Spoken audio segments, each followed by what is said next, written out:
fellow APEC colleagues, distinguished guests, ladies and gentlemen. I hope you found the first day of the workshop worth it, especially for those staying up late yesterday.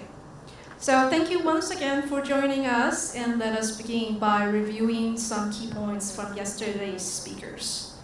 First, Dr. Annelies Duus from OECD briefed us the key trends in e-certification and its potential benefits. She explained the works of IPPC, WOW, and Codex. Afterwards, she shared the results of the recent study in which she found that e-certification in plant and animal products contribute to increasing bilateral trade value among OECD member economies.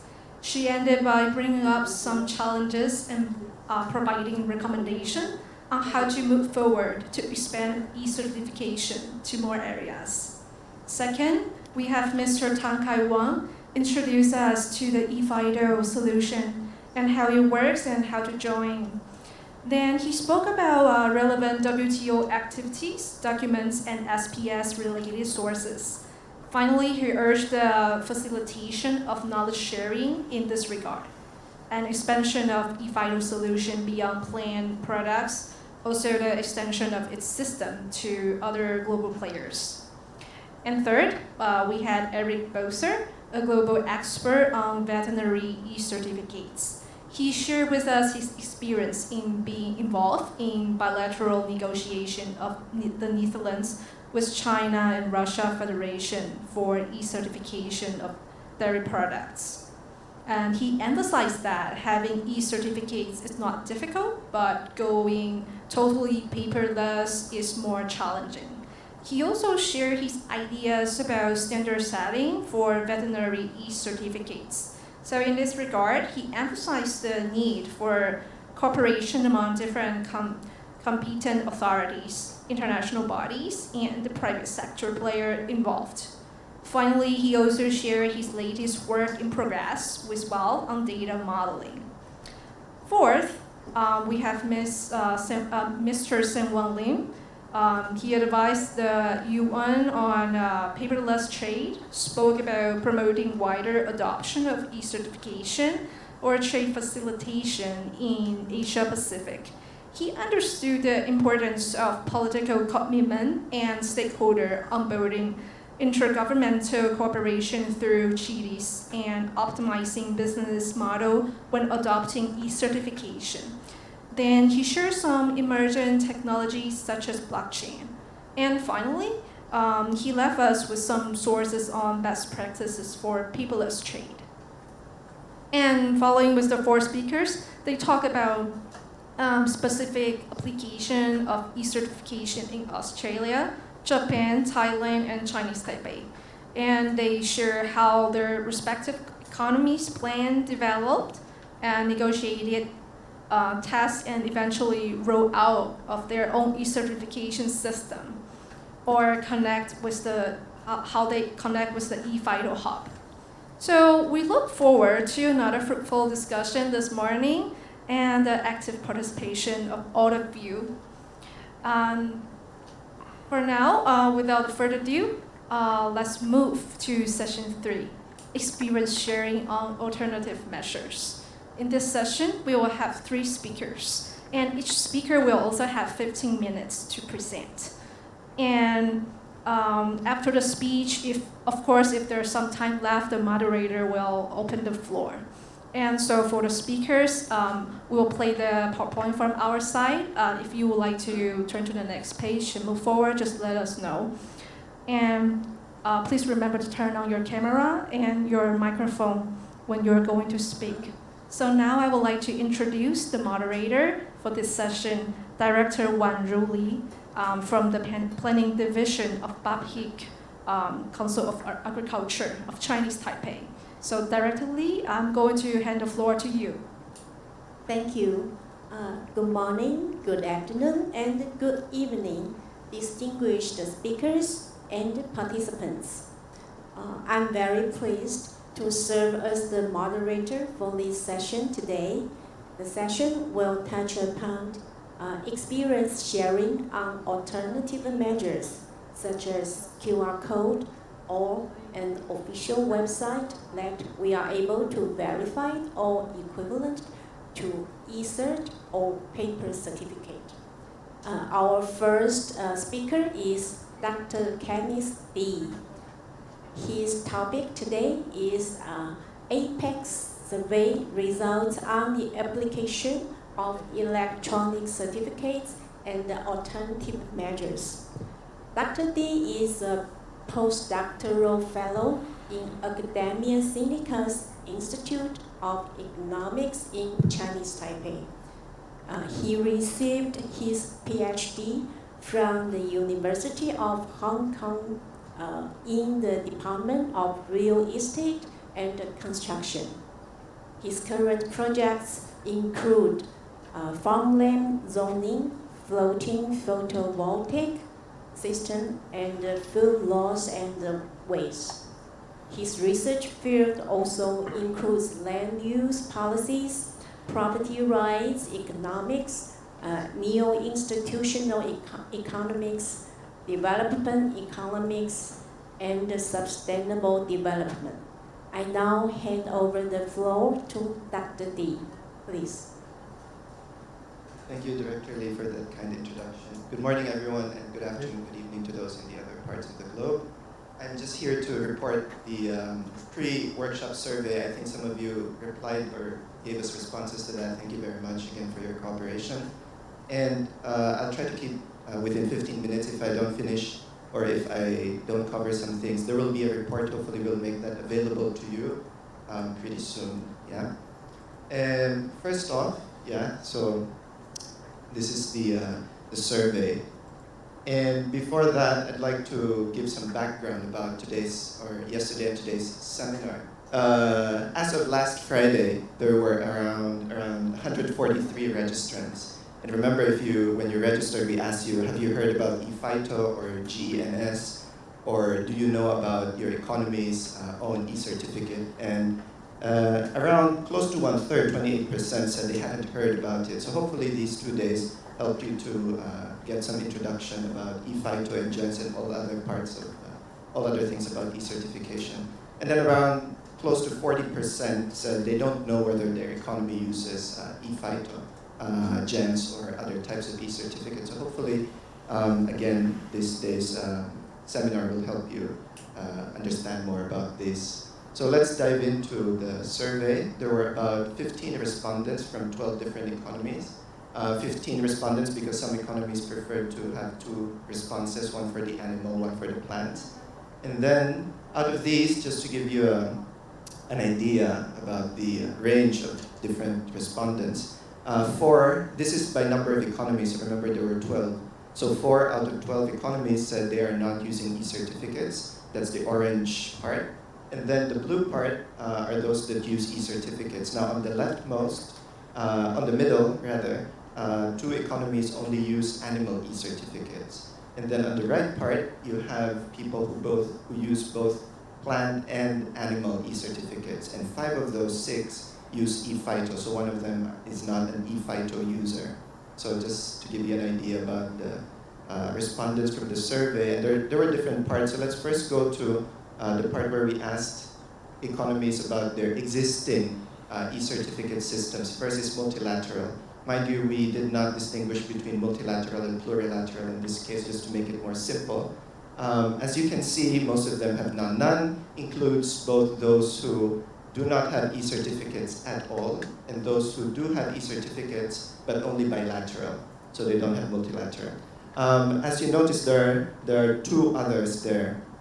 This includes those from Mexico and Peru, and I would assume also people from Chile.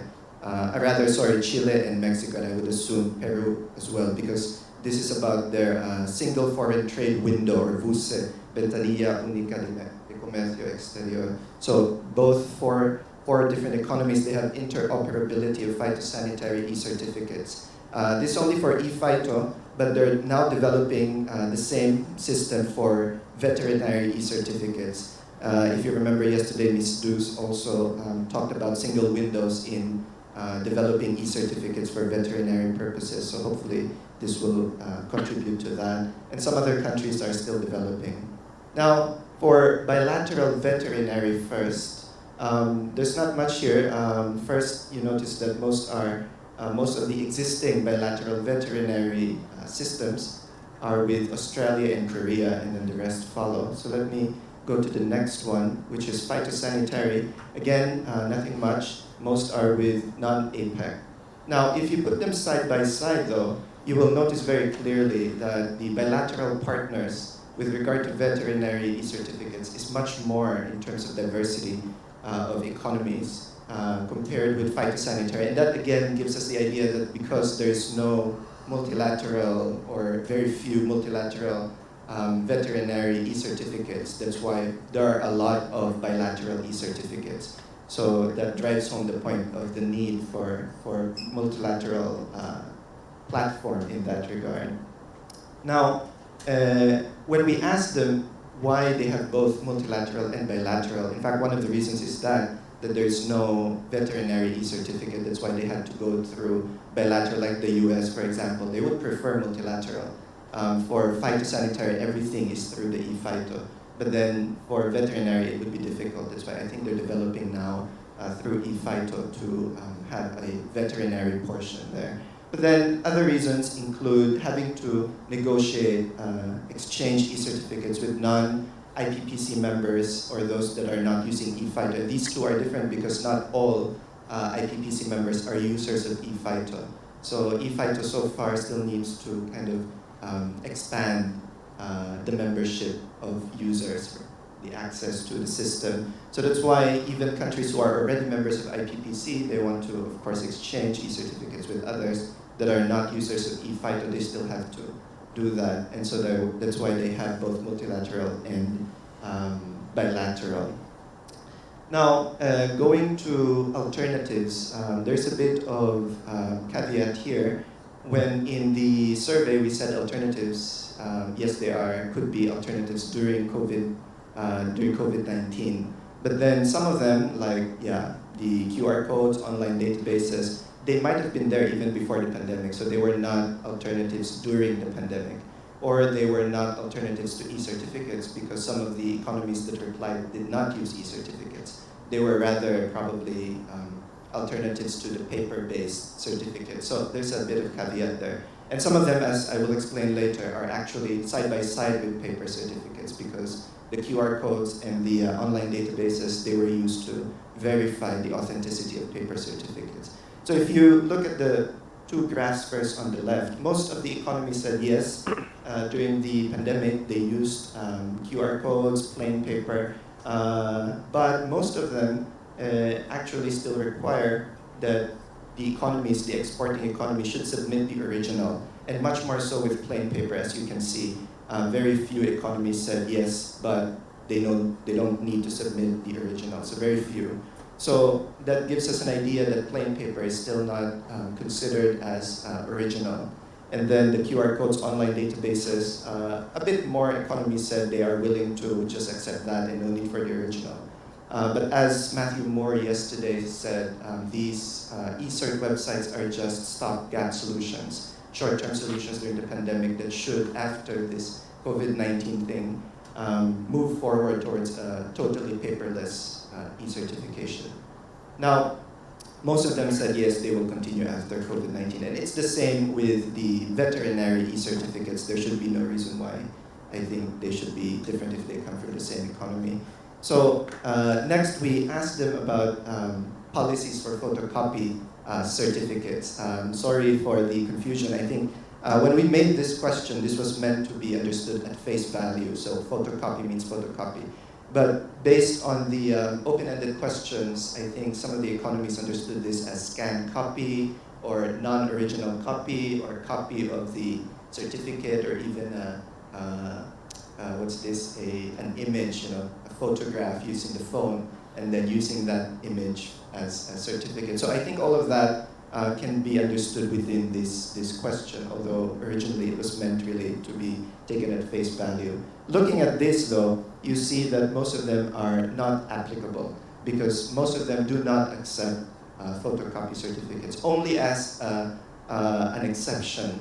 Some of them said only as an exception we accept photocopy, but in general, we don't. And for those who do, most of them said they have a policy to verify authenticity, but they don't have a policy to avoid repeated use. As you can see, the no on the left graph is much higher than the no on the right graph. And even in the open-ended question, this was very clear. And again, this is the same with veterinary e-certificates. Some of them, those who do have policies to avoid repeated use, they said they use control numbers, control numbers, so that they make sure in the future they can refer back to the list and then it's not used repeatedly.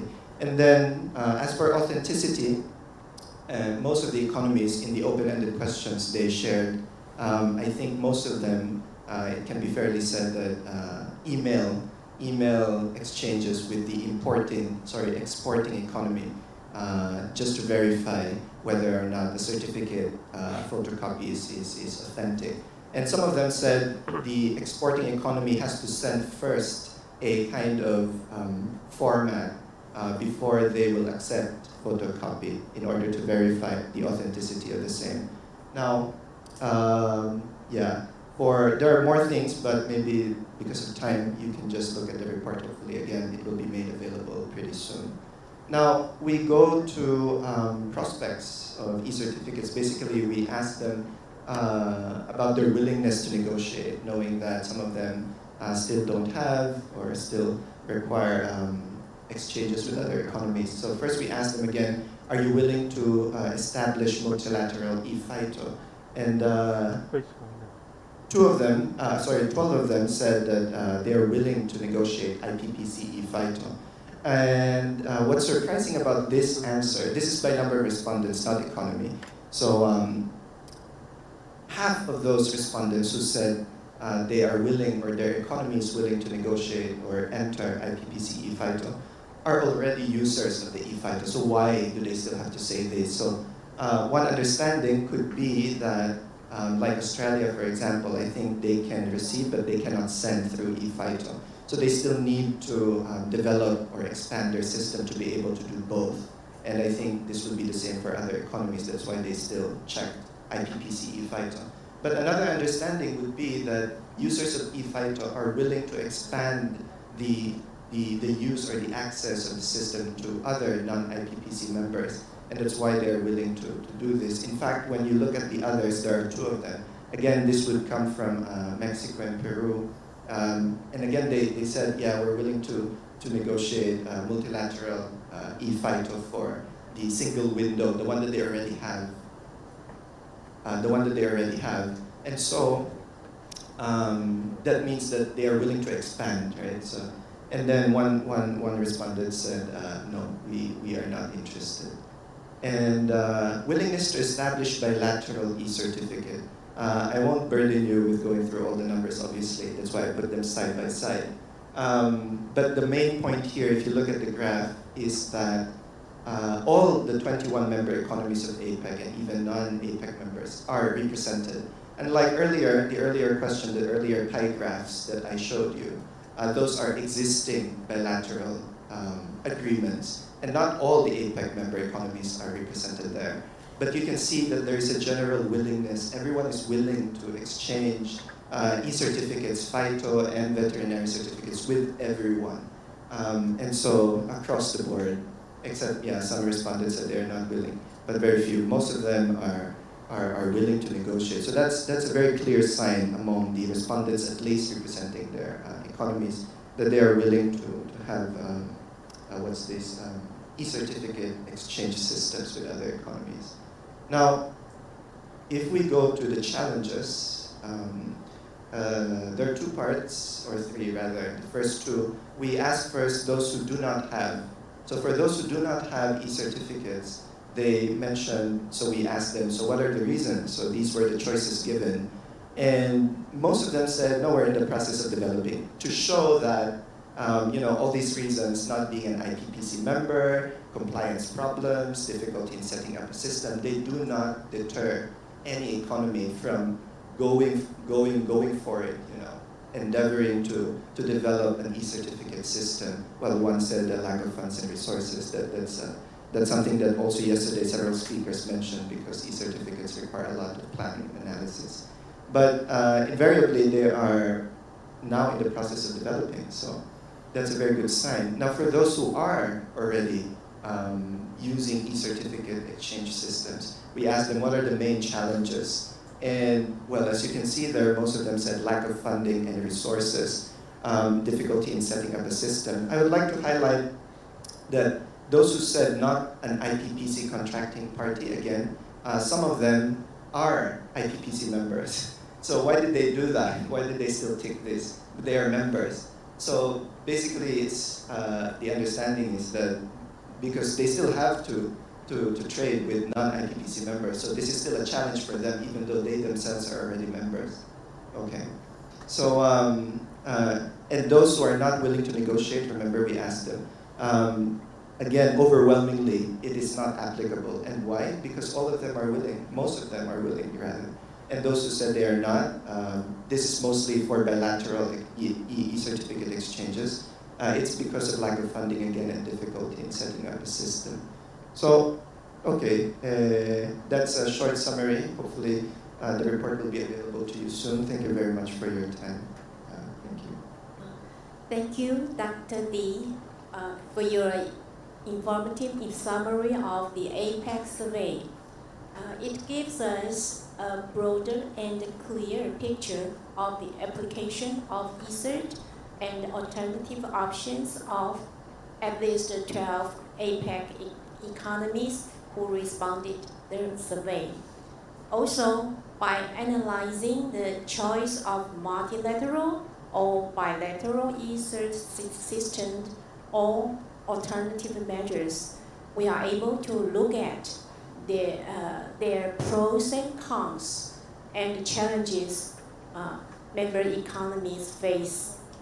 The authenticity of certificate when using alternative measures is always the main concern of member economies, and the member economies' countermeasures taken to this concern are useful and valuable to all.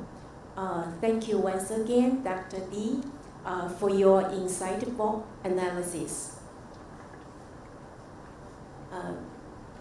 Now I would like to introduce our second speaker. Our second speaker is Mr. Christian Dallis. His topic of the presentation is harmonization issues of implementing e-FITO and alternative validation mechanism. Mr. Dallis is the Deputy Director of Phytosanitary Issues Management Export Service under APHIS USDA. He oversees the maintenance, enhancement of the phytosanitary certificate issuance and the tracking, and phytosanitary export database, and the e-FITO initiatives. In addition, he is currently the chairperson and the technical advisory of the IPPC's e-FITO steering group. I firmly believe that Mr. Dallis is the perfect speaker for this topic. Let's now welcome Mr. Dallis. Mr. Dallis, you have the floor. Thank you very much, and good morning, afternoon, night, whichever is appropriate. And thank you again for inviting me to speak. I'm going to cover in a little more detail about the IPPC Hub and current progress regarding why the Hub we thought on the phytosanitary side was important and some of the challenges that we've overcome. Then some USDA specific information about e-FITO and other alternatives that were explored during the pandemic, which from the US side will continue. Next slide, please. So this is some more of the information available on the eFITOexchange.org website. There's a lot of useful information there. The video was mentioned yesterday. This is a snapshot of participating economies and whether they are currently exchanging or testing You can also, next slide please, get information regarding how many certificates have actually been exchanged. You'll notice everything started about December 2017 was when we first started testing the hub. And since then, we were sending roughly 2% of our certificates as eFIDOs, and the US last year broke 45% of their certificates are now being exchanged as eFIDOs. Next slide, please. This is some information on the generic system, which again is there for countries that don't have the capacity or desire to build their own system and want to participate in eFIDO. And there's a live environment plus a test environment which allows people to get up to speed before going live. Next slide, please. This is economy participation with regards to the United States, and you'll see we are now sending to 80, and actually needs to be updated because it's up to 82 economies now, and receiving from almost 50. The big difference there is that the EU, all of the member countries cannot send yet, but they can all receive. And we have a number of other countries that are in similar situations, like was mentioned with Australia, where they can receive but not send currently. And on the right is just the number of certificates themselves. Next slide, please. So I think everybody's talked about why we do eFIDO a number of times, and this little graph that we put in many of our presentations just illustrates that there's typically more problems with paperwork than there are with pest fines. And so it will reduce non-compliant certificates, eliminates inefficient paper processes. It's much more efficient with regards to reissuance and replacement. We've seen a number of cases where certificates are being able to be replaced and commodities get released that same day, where in the past it would take at least an additional day before the replacement certificate would arrive. And I think some of the most important aspects are that eFIDO protects legitimate trade by preventing fraudulent certificates and pest introductions.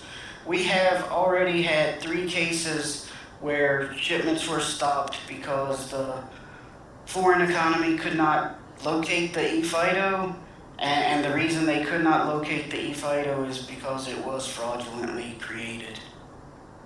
Next slide, please. So, the eFIDO solution by the IPPC really has 3 components. There's the hub, which is just the exchange mechanism. The generic eFIDO national system, which allows countries without their own system to produce, send, and receive eFIDOs automatically through the hub. It also allows them to generate paper documents for any non-participating economies, and harmonized message. And this is really one of the things that we're going to continue to be working on for a while, and it allows for unifying format, structure, and accompanying code lists and such, so that we can get to actually automation in the future. And one of the big reasons the US supported the eFIDO solution so much is we had been trying to do eFIDO for about 14 years, and we were able to receive eFIDOs from 2 economies and only send to 1. And all of those bilateral exchanges for us were pretty costly to set up and required a lot of modifications to our system for each and every exchange mechanism. And so now with the hub and the eFIDO solution, that there's one connection that we have to maintain instead of 1 per economy.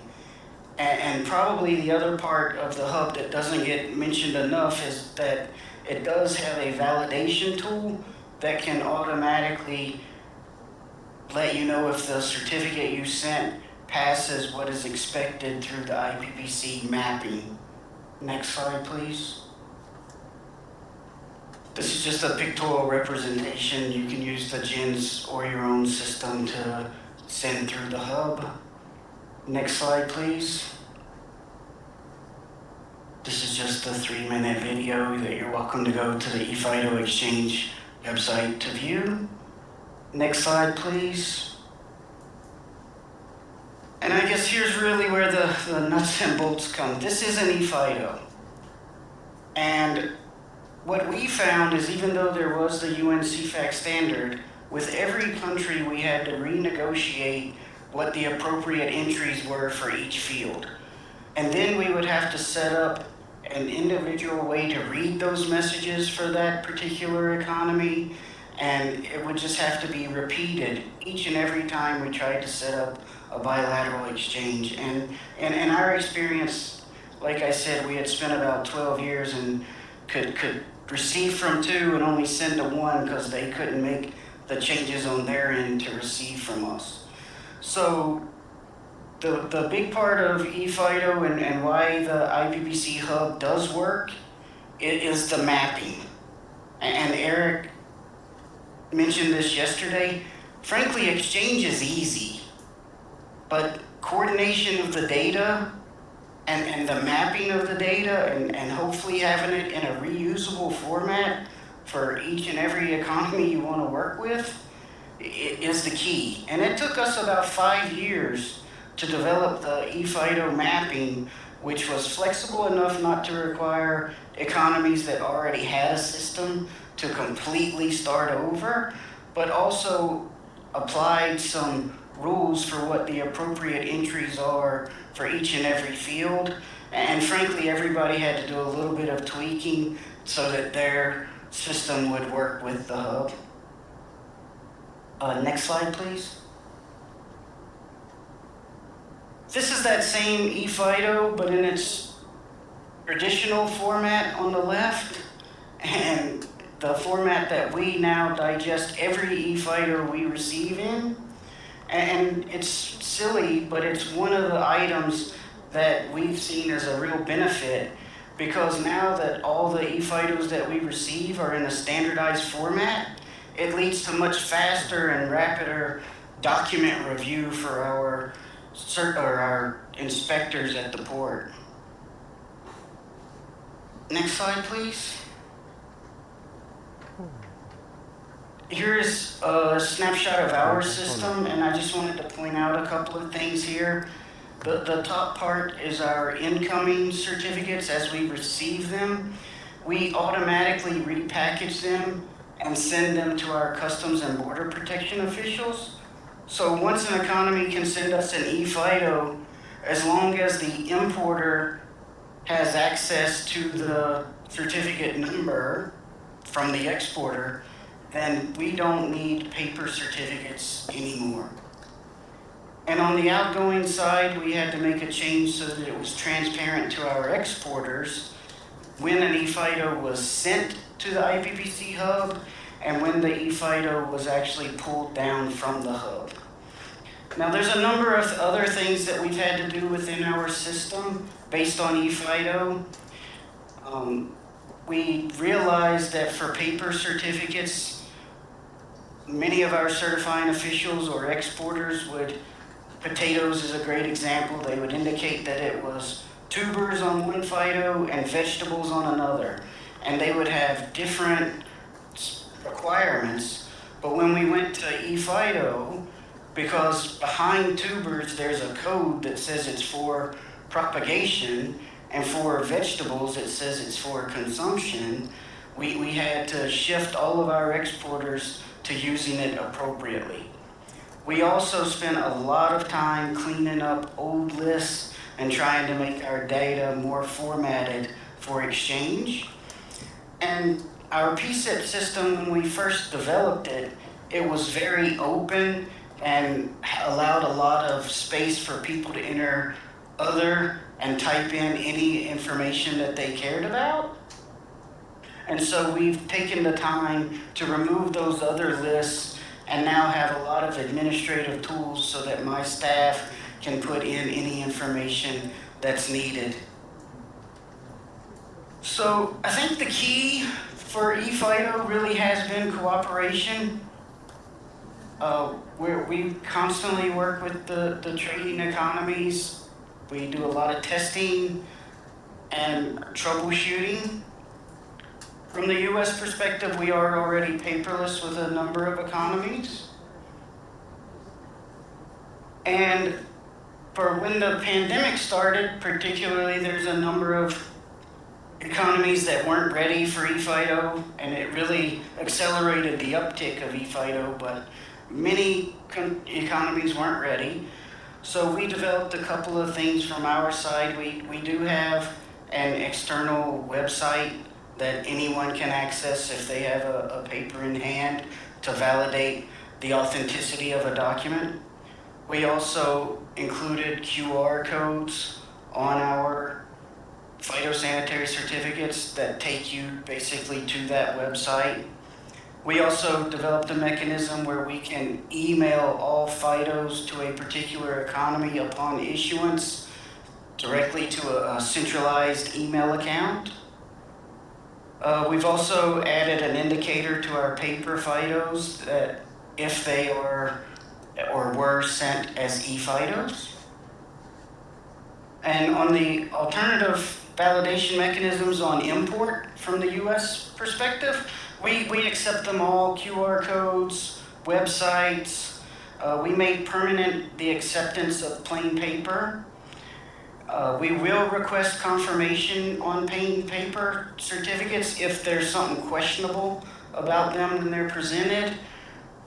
Or there is discussion that we will also, at random, select a few certificates to follow up with the participating economy to validate it. And I think for eFIDO, another key point for me is flexibility. It doesn't have to be all the phytosanitary certificates at once. Many start with either specific commodities or as they get specific locations up to speed on how to do it. So I think flexibility is really the key. Another couple items we are working on at the IPPC that may be of interest is response messages. So if there is ever a problem, we'd be able to send a message back in a similar vein to how we do the eFIDO, and also linking with other agency systems. National Single Windows is usually the one that gets asked about. Next slide, please. And so I would like to thank you again for inviting me to participate today. And I would just say that it's not always perfect, and it does take time. And even today, from the US side, we are troubleshooting an issue that we had with ePhytos and our exchange with Mexico today. But we have already seen a lot of the benefits. We have industry saving upwards of $30 per shipment.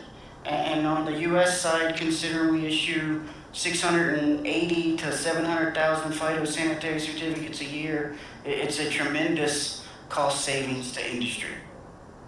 And thank you again for your time, and I look forward to addressing questions in the chat if possible.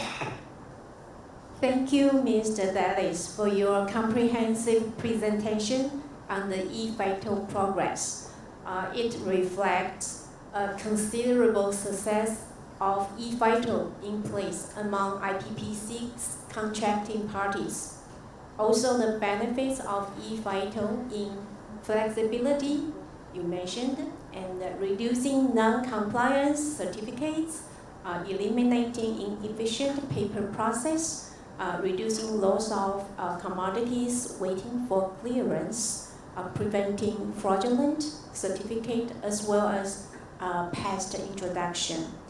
And the system in the United States running well also be a good example of harmonizing ePhyto with national system. And before Mr. Dallas' presentation, I thought, maybe many of us thought, ePhyto just click We just need IT people and make a wishing list. Then we got everything immediately. Actually, it's not, because Mr. Dallas share a lot of experience with us. It needs efforts, commitment, all resources, and so it's time consuming and need a lot of professionals involvement. So for me, it's a very insightful presentation. And thank you, Mr. Dallas, once again for your valuable information. The last speaker in this session is Dr. Guo Xiu Huang, Session Chief of Plant Quarantine Division of BOFIC. He will present digital practices and complementary security measures to facilitate trade in plant products in response to the COVID-19 pandemic in Chinese Taipei. Dr. Huang received his PhD from National Zhongxin University in Department of Plant Pathology. He worked for BOFIC for more than 20 years. I believe his rich experience in phytosanitary field will bring us valuable information. I now turn the floor to Dr. Huang. Dr. Huang, you have the floor, please. Mrs. Lee, thanks for your kind introduction. And hello everyone, good morning, afternoon, and evening. I'm Guo Xiu Huang from BOFIC, Chinese Taipei. It's my honor to share our experience of digital practice and complementary security measures to facilitate trade in plant products in response to the COVID-19 pandemic. I will present following the effects of the COVID-19 pandemic of issuing phytosanitary certificates. Why use the phyto system to exchange land is very important, and the problem we faced, and also talk about the temporary alternative arrangements taken by Chinese Taipei. Considering the COVID-19 pandemic situation, a lot of things don't work like way they used to, like the handling of hard copy of phytosanitary certificates in the traditional way. It's not easy anymore. And the limited human capacity at various ports of export or import in country, as well as the limited courier service, exacerbates the situation. To respond to the unprecedented challenges from the COVID-19 pandemic on trade, some NPPOs decide to implement digital practice in the phytosanitary certificates to decrease the physical contact between people directly involved in plant exporting and importing operations. But there are so many ways and formats to exchange of the phytosanitary certificate, and how to ensure the validity and the security of the certificate is also very important. So the harmonized procedures needs to be followed to ensure efficient communication and authentication. For the requirements for phytosanitary certificate on ISP 12, NPPOs should apply safeguards against falsification of paper phytosanitary certificates. For example, special papers, watermarks, or special printing. In addition, phytosanitary certificates are not valid until all requirements have met and they are dated, signed, and stamped, sealed, or marked by the NPPOs of the exporting or exporting country. On the electronic phytosanitary certificates, they are electronic equivalent of the wording and data of phytosanitary certificate in paper form, including the certifying statement transmitted by authenticated and secure electronic means from the NPPO of the exporting country to the MPPO of the importing country. When electronic certification is used, appropriate safeguards should also be applied, and all the elements on phytosanitary certificate should be completed electronically by the MPPO of the exporting or exporting country. As shown in the slide, there are in phytosystem on ISPM 12, electronic phytosanitary certificate may be issued where accepted by the MPPO of the importing economy. When using electronic phytosanitary certificates, MPPOs should develop systems that generate certificates using standardized language, message, structure, and exchange protocols. It may be used subject to the following provisions. The model of issue, transmission, and the level of security is accepted to the MPPO of the importing country, and is relevant to MPPOs of other economy involved. The information provided is consistent with the IPP's model phytosanitary certificates, and the purpose of phytosanitary certification under the IPPC is realized, and the identity of the issue in MPPO can be adequately established and authenticated. And shown in the slide, there are e-vital systems developed by IPPC to facilitate the exchange of electronic phytosanitary certificates. Like many speakers have shared on the webinar yesterday and today, HUB is a system to facilitate the exchange of e-vitals between MPPOs. JINS, a centralized web-based system that allows countries without their own system to produce, send, and receive e-vital through the HUB. The impact of the COVID-19 pandemic has accelerated the use of electronic phytosanitary certificates, and the IPPC is working on harmonized and standardized approach to format, structure, and course in the certificate exchange process. It sounds so happy, right? Everything looks beautiful. But there are something need to take a look. Not all trading partners participating in phyto system. Not all participating partners could sending or receiving in e-vitals bi-directional, maybe sending or receiving only, or like the pictures shows in the slide. And unfortunately, some trading partners could not participate in e-vital system, although they are ready to join almost. Let me under the situation, Chinese Taipei need to find a way out. So far, the next part, I will report the temporary alternative arrangements taken by Chinese Taipei during the COVID-19 pandemic.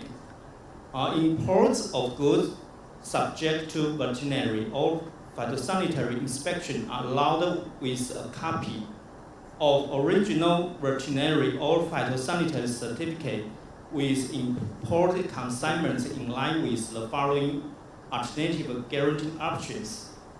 A scanned copy of the phytosanitary certificate should be emailed or faxed to BAFIC in advance from the exporting economy's central competent authority or representative office in Chinese Taipei, or our representative office in the exporting economy.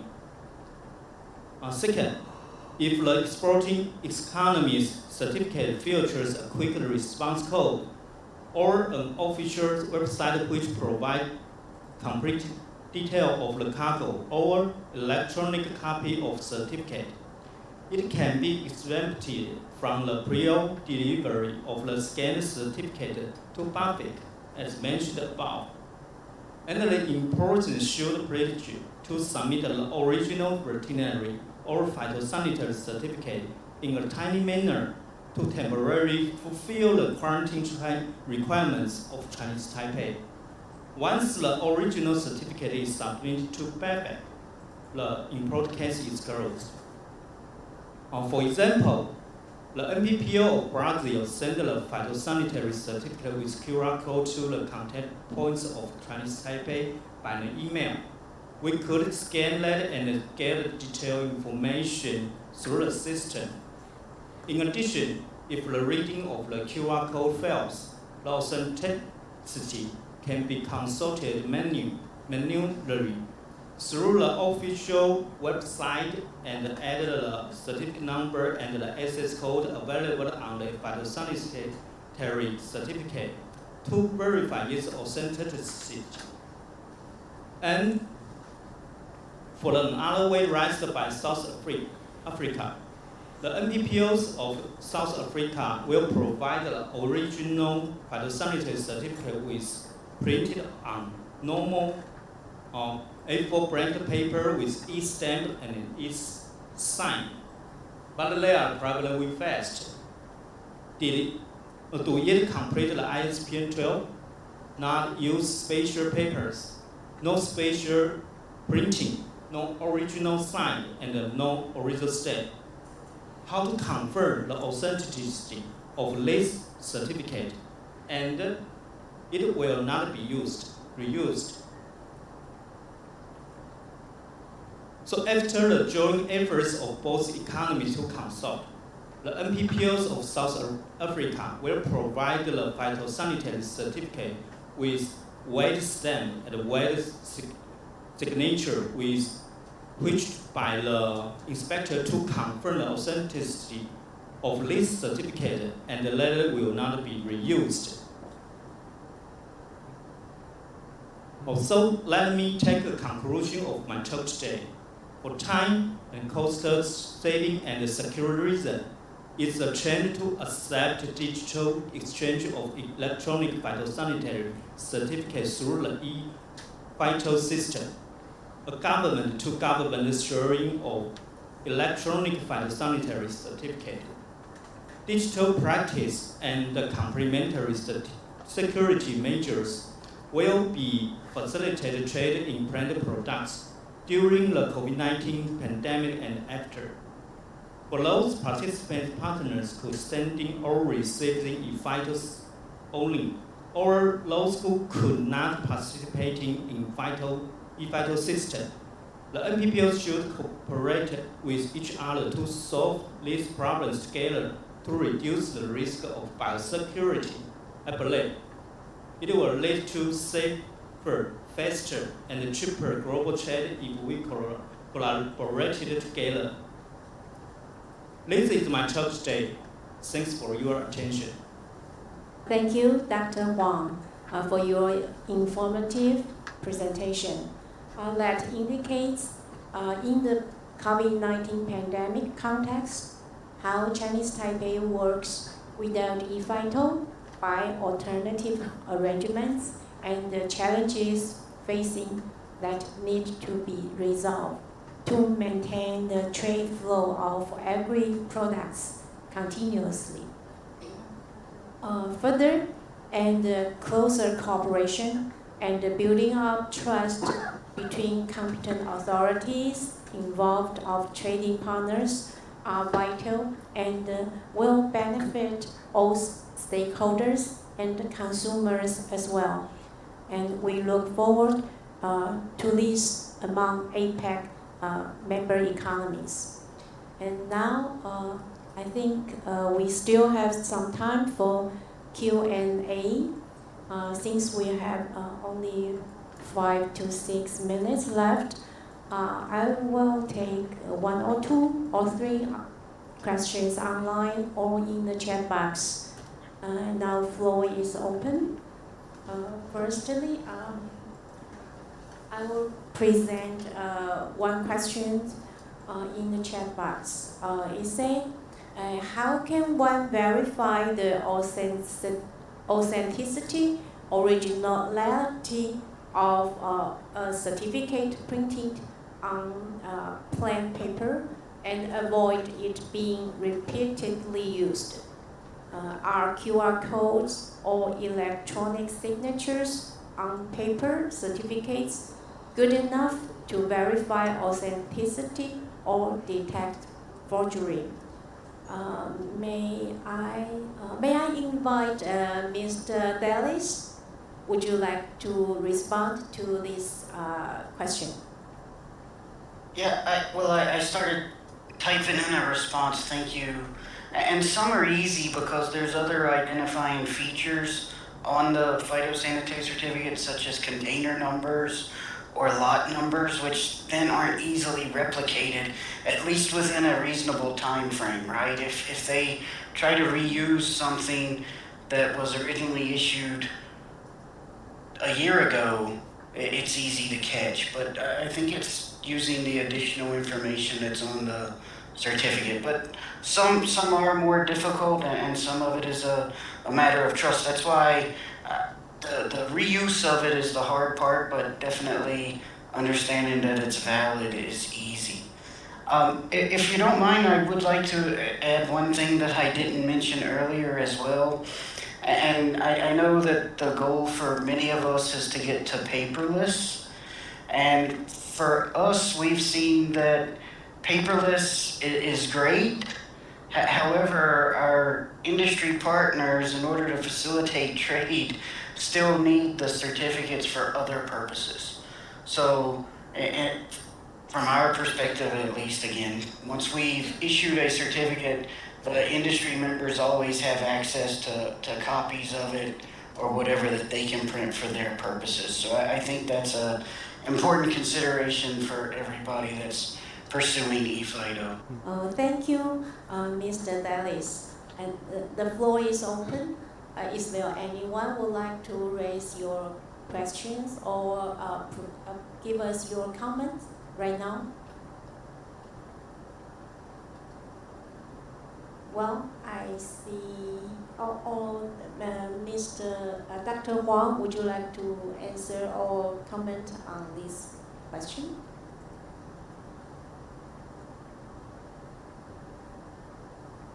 Yeah. How to make sure the e-cert will not be reused is very hard, and it's a labor thing. Now we, like Chinese Taipei, we have to take every the number of the certificate by hand, write it by hand, and check the every case. So maybe I saw that it's a trend to exchange the certificate by electronic. It will be easier. So maybe we have to thinking about those countries that could not use the eFIDO system, how to help them and or take another help to let it join the eFIDO system. Thank you. Thank you, Dr. Huang. And I think I heard, actually I read the report of APEC survey yesterday, and I found that the US is trying to integrate the VAT certificate into eFIDO, that means in the IPPC system. I would like to ask Mr. Dallas to explore more about this area, if possible.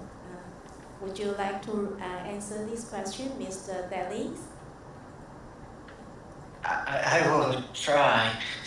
No, in the U.S. with our PCID system, the veterinary people saw how successful it was, so we created another system based off of PCID called VHIGS, which is used for the export of live animals.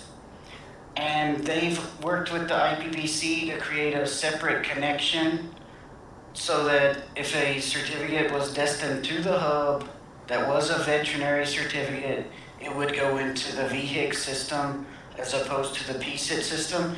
It's still in a trial phase. They're just now setting up the connection and everything, but they don't have anyone to currently exchange them with in a standardized manner. So that's their next steps. Thank you, Mr. Dallas. We are looking forward to this development. And there is a saying about the predecessors planted the trees and the later enjoyed the shade.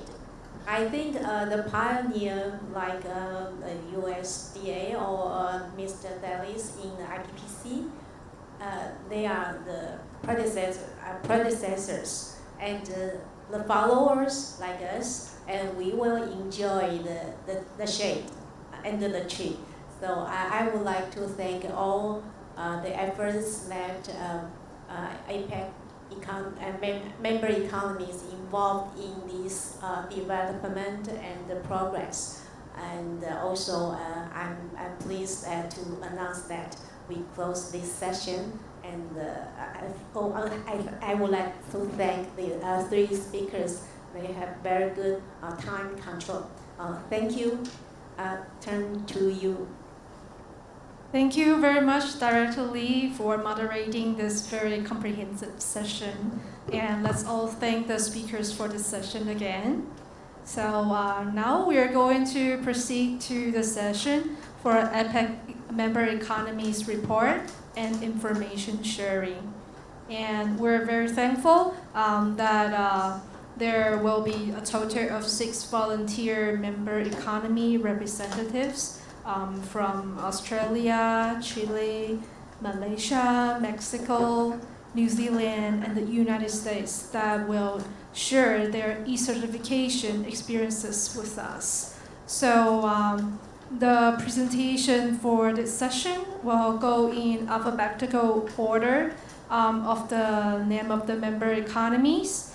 So without further ado, I would like to introduce the moderator for this session. So the moderator will be Professor Qingchen Zhang, who was already with us yesterday. And Professor Qingchen Zhang is from the Institute of Economies, Academia Sinica. She's also a professor at the Department of Agricultural Economics, National Taiwan University. So now, ladies and gentlemen, let's welcome Professor Zhang to chair this session. Thank you, Lily. Good morning, good afternoon, good evening, dear participants and speakers and ladies and gentlemen. This is Qingchen Zhang. I'm very pleased to have the 6-member economy report information sharing on the situation of implementing and developing digital certification systems and tell us the benefit and challenges about the use of the e-certificate. I will follow the APEC protocol in alphabetical order. So our first presentation will be Mr. Matthew Moore from Australia. Matthew, are you online with us now? Oh, I'm here. Yes, I can hear you. I haven't seen you. Okay, yeah, you're online. Yeah, thank you. And so you have the floor. Please start your presentation. Thank you. Thank you, Professor. I'll probably just touch on some of the points that we made yesterday, but also straight to the benefits. So we might just go straight to the next slide because I know we've got very limited time.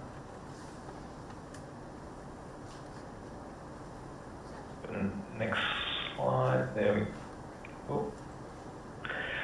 So I think the key element that we can probably all acknowledge is that trade has changed as a result of the COVID-19 pandemic, but the world has changed as well.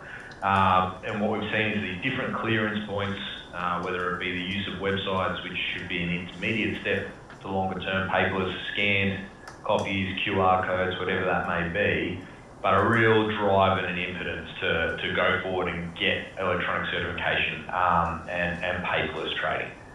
Next slide, please. And those key benefits are that it is significantly more secure. We can go direct from a competent authority to another competent authority, economy to economy. We heard Christian speak earlier about the fraud controls that can be put in place there, which is really, really brilliant. Prior notification of imports arriving. So if you have high-risk goods compared to low-risk goods, you might release the low-risk goods knowing that they don't need to be checked. You can organise your workforce to allow those high-risk goods to be actually cleared quicker as well, because you can have those people on the ground ready to go. Any pre-clearance verification of the identity, verification of the goods is far easier. We're living in a world where technology isn't new anymore. It is common. You know, I have problems getting my daughter to pick up an actual book as opposed to reading a book on an iPad now. And the problem resolution as well is fantastic. Australia's a long, long way from pretty much everywhere except for our friends in New Zealand. So things like replacement certifications that could take 24 to 48 hours, or 48 hours to 72 hours to arrive in a country like the US can actually happen the same day and facilitate faster clearance of goods, even where there does need to be an update to the certification that's issued. And those cross-border efficiencies, particularly for landlocked countries, they're amazing. The certification information can be provided well before the goods arrive, so things can be cleared quicker at port. The other aspect that I just want to touch on again is the ability for us to potentially simplify our certification and how we look at certification and how we can remove all these additional documents that we're requiring of competent authorities to issue, and how we can look at potentially consolidating that where legislation allows to just have one message, one certificate, as opposed to a certificate and multiple attachments. I think that's a really key thing for the group and the world as a whole going forward. So thank you again for giving me the opportunity to talk, and hopefully I've met my time frame. Thank you, Professor. Thank you, Matthew. We have a time limit, so I will move to our next speaker from Chile, Mr. Raggio Robles Garcia. Mr. Garcia, are you online with us now? Please turn on your mic and your video. Yes, your screen. Yeah. Yes. Okay. Can you hear me? Okay, yeah, I can hear you now. Please start your presentation. Thank you. Thank you very much. And first of all, thank you very much for the invitation, opportunity to share in 3 minutes our experience in electronic certification. Go ahead, please. Well, we have 3 kind of different ways to exchange FITO and veterinary certificate. Today we use PAT, IPPC.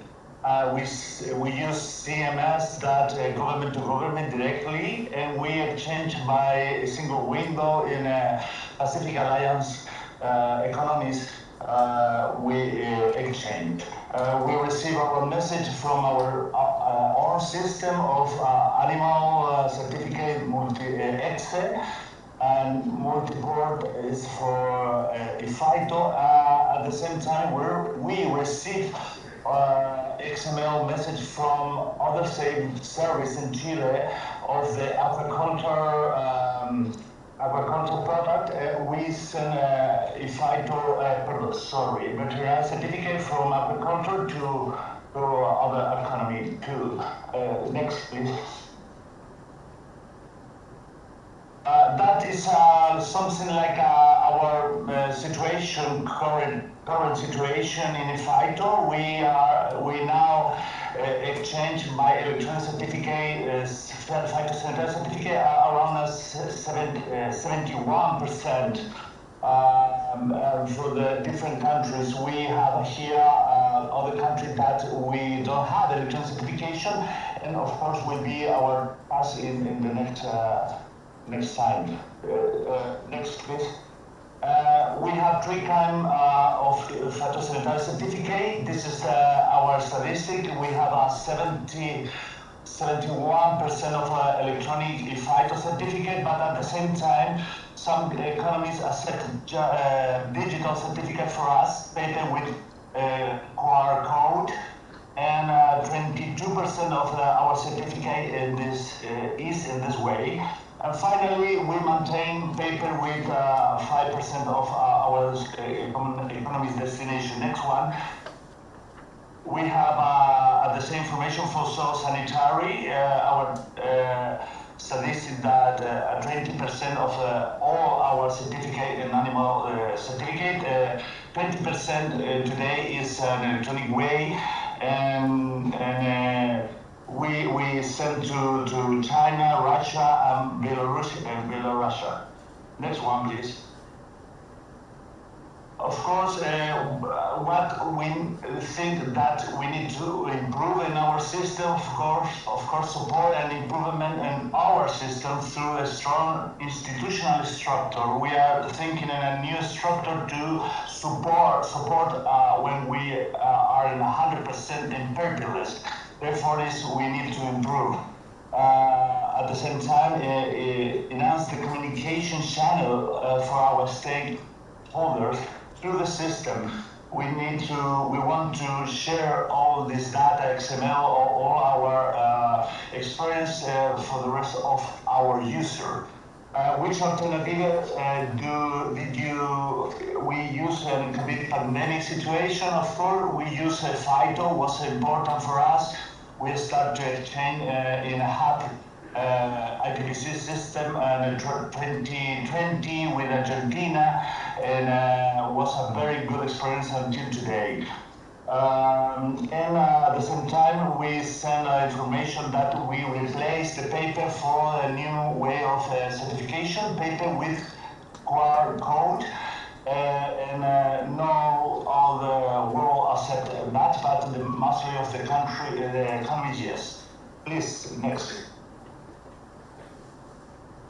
Of course, the benefit, we are now take all the benefits, the procedure simplification, cost reduction, secure transmission, everything. And our channel, of course, is a new market of connection in electronic certification for animal product and phytosanitary certificate. Electronic message implementation. We need to talk and connect with us, with our counterpart in an official country, economy, by the system. Automatic documentation revision. We need to improve our logistics in the border, and information service for our users is part of our work today. Finally, next one, please. All the relevant information, of course, we are today in a pilot of FITO recertification of seed sector between Netherlands and Chile. We think it's important to use these tools of FITO solution, the possibility to attach PDF, pictures with the message of FITO certificate electronic. At the same time, Chile and Argentina are working in the border of Andes Mountain to register evidence of improvement. We have just comment, but we want to take this benefit in a systematic way. And finalize, we are working and very close to reach a standard of electronic veterinary certificate between Pacific Alliance member. We think that we have a years in this important work for our economy, and we think that in a very short time we are going to have began to exchange animal certificate between Pacific Alliance economy. That's all, and thank you very much for this opportunity, and available for any question for the audience. Thank you very much. Thank you very much, Mr. Garcia, for your very fruitful sharing. Thank you again. And then now let us move on to our next speaker from Malaysia, Dr. Noor Hidayah binti Ibrahim. Dr. Ibrahim, are you online with us now? Can we hear you? Alright, okay, thank you very much. Okay, I'm Rezwan from Malaysia. represent this presentation regarding the Malaysian experience on the certificate development. Exactly.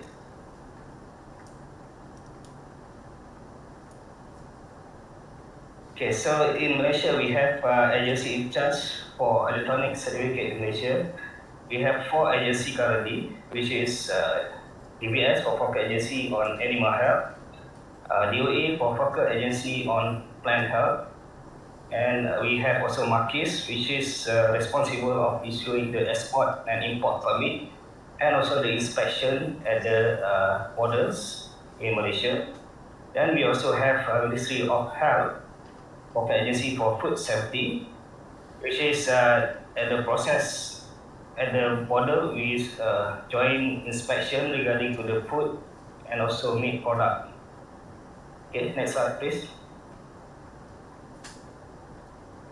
Okay, so this is the overview of electronic certificate exchange in Malaysia.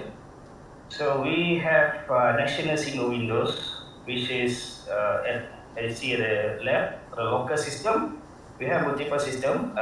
Within that is national single windows to issue the certificate, and also the system that not in national single window, but we integrate to exchange at the Malaysia certificate system.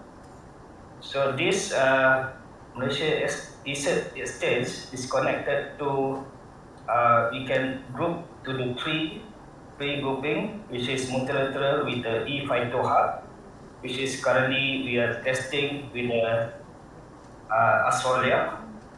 Then we also currently in the progress of developing a multilateral for the ASEAN Single Window, ASW. We focus on the phyto and then also animal. And then we also currently have developed and lab and also testing for the bilateral of e-animal cert with our partner in New Zealand. Okay, next slide please.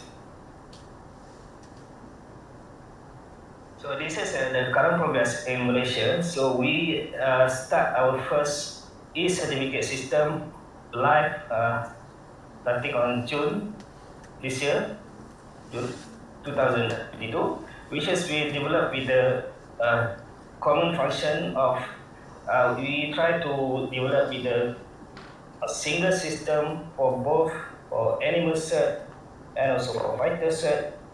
Then we also plan to have other cert to be on board, such as CITES and also certificate that related with the multilateral and bilateral exchange. So this we separate to the few releases, or you can say the stages. The first release and the second release on June 2022. The common function of the system e-certificate and veterinary certificate with bilateral with our partner in New Zealand or MPI, which is currently we are successfully tested and live for the incoming certificate from New Zealand. Okay, but still working to the New Zealand, there's still some development or enhancement at the New Zealand part, which is we projected to completed by next year, 2023. Okay, for the release 3, we are planned for the next month in November 2022 for certificate phyto, which is the connect that we already progress of testing with the ePhyto hub, which is the subject matter is our partner in Australia. Okay, which is we for testing to the ePhyto hub. So basically we have tested and successfully the certificate are going to the to and from IPPC. So only the Australian partner cannot test yet because they cannot receive the certificate from the activity as we have been told. Okay, but since we already once we are ready to get to the ePhyto hub, so meaning that so other country also can be exchanged with Malaysia, meaning that Malaysia is in the ready position to exchange E-FITO certificate with other E-FITO partner, right? So in release 4 and release 5, we plan on 2023 for FITO, which is currently under requirement and also development of multilateral within ASEAN, which is we are planning to test with Indonesia. So this is the ongoing process of outgoing and incoming. And in 2023 also we will complete with testing in New Zealand, subject to readiness from New Zealand on the certificate for outgoing to New Zealand for veterinary research. Okay, so the issue and challenge that we have currently, like the problem with compliance with international standard, which is we find out that at the different system, the local system not follow exactly or miss the version of certain like business implementation guide and not follow exactly the standard given by for example by FITO certificate, FITO Hub and so on. Okay, and then a lack of funding and resources to this is the challenge. Is I think most countries have this kind of challenge, which is the business model for the development and the sustainability of the system to ensure that it can be sustained on a long time. Okay, then this is one thing, animal and animal product do not have multilateral E-certificate, so I believe it could be in the future there will be some kind of like such as E-FITO Hub, which is E-Animal Cert, also can have that kind of hub. I think that's all from Malaysia. Thank you very much. Thank you, Dr. Ibrahim, for your comprehensive sharing from Malaysia. Now, let us turn to our next speaker from Mexico, Ms. Paula Carolina Carlinio. Ms. Carlinio, are you with us now online? Can we hear you? Okay, yeah, I can hear you well. Please turn also your video. You have the floor now, please. Yes, thank you. Thank you all. Can we go to the next slide, please? Now I would like to talk a little bit about Mexico's current situation of the use of electronic certification. First of all, we'll start with a little bit of history of this electronic certification. And we will start with 2012 to 2019 with the implementation of the single window and the conceptual development of the E-FITO scheme. Also for 2019, the connection and exchange of electronic certificates with economies of the Pacific Alliance in the single window continue also to 2020 with the development of the IPPC E-FITO scheme at the single window. For April 2021, we formally start with the US, and for May 2022, we formally start with Guatemala. Also in the process of developing the Animal Health Exchange Scheme through the Pacific Alliance Initiative. Can we go to the next slide, please?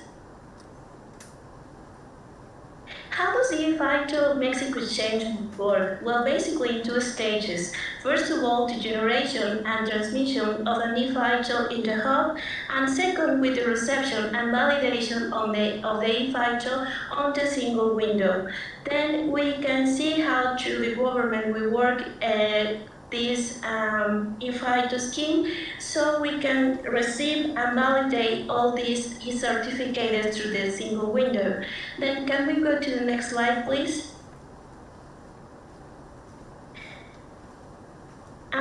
We would like to share some important experience in the exchange. For example, in Mexico, the E-FITO was integrated directly through the single window portal, so the development for its connection was carried out in coordination with the Mexican Customs, hand in hand with the SENASICA team, transparent and very fast in its integration. Some of the incidents detected on the operation and the resolution where, for example, the importer or exporter submitted an e-FITO in the application that is not displayed in the hub.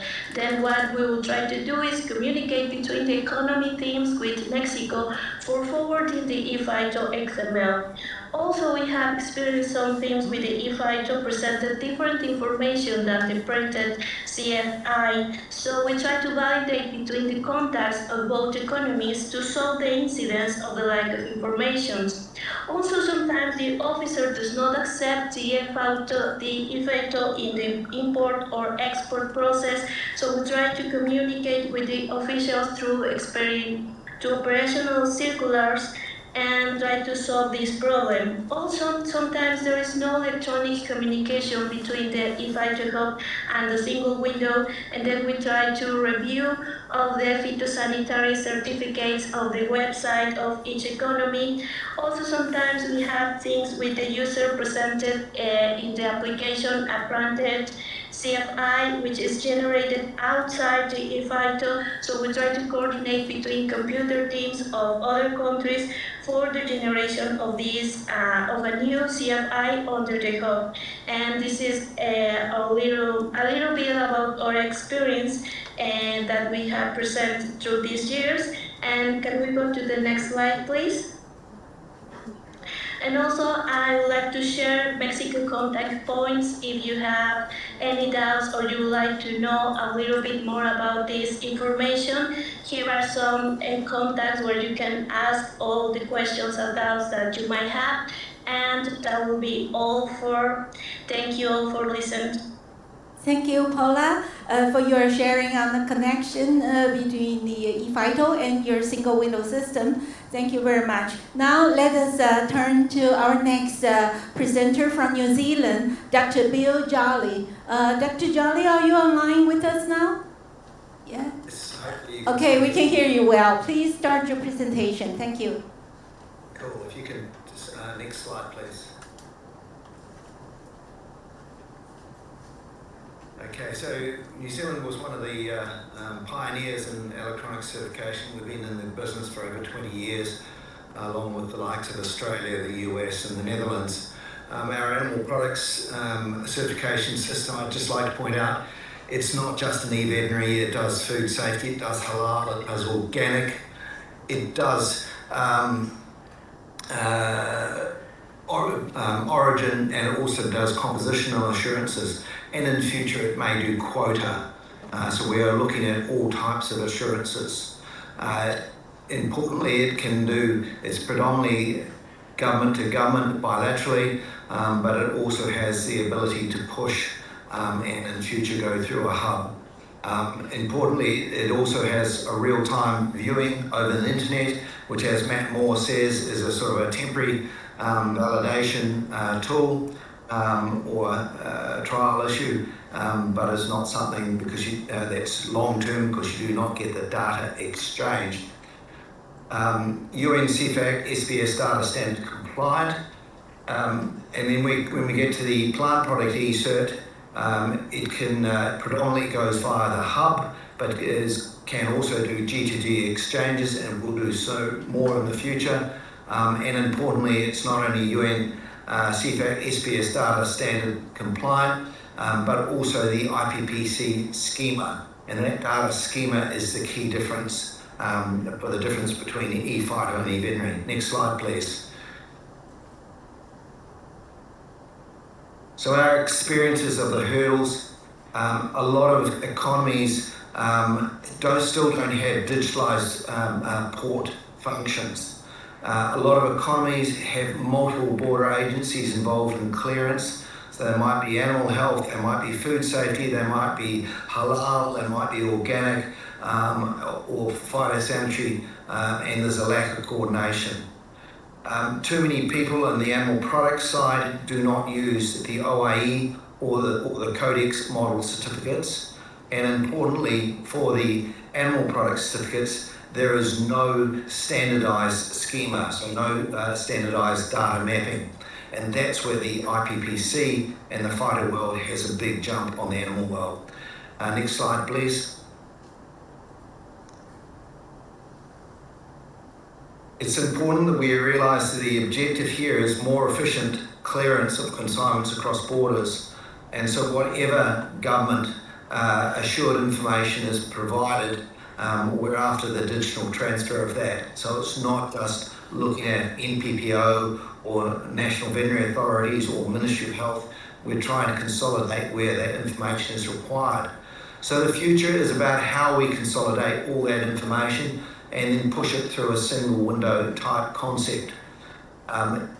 When you go to digital exchange, there is no such thing as a single, as multiple certificates anymore. There is just a data stream associated with that consignment.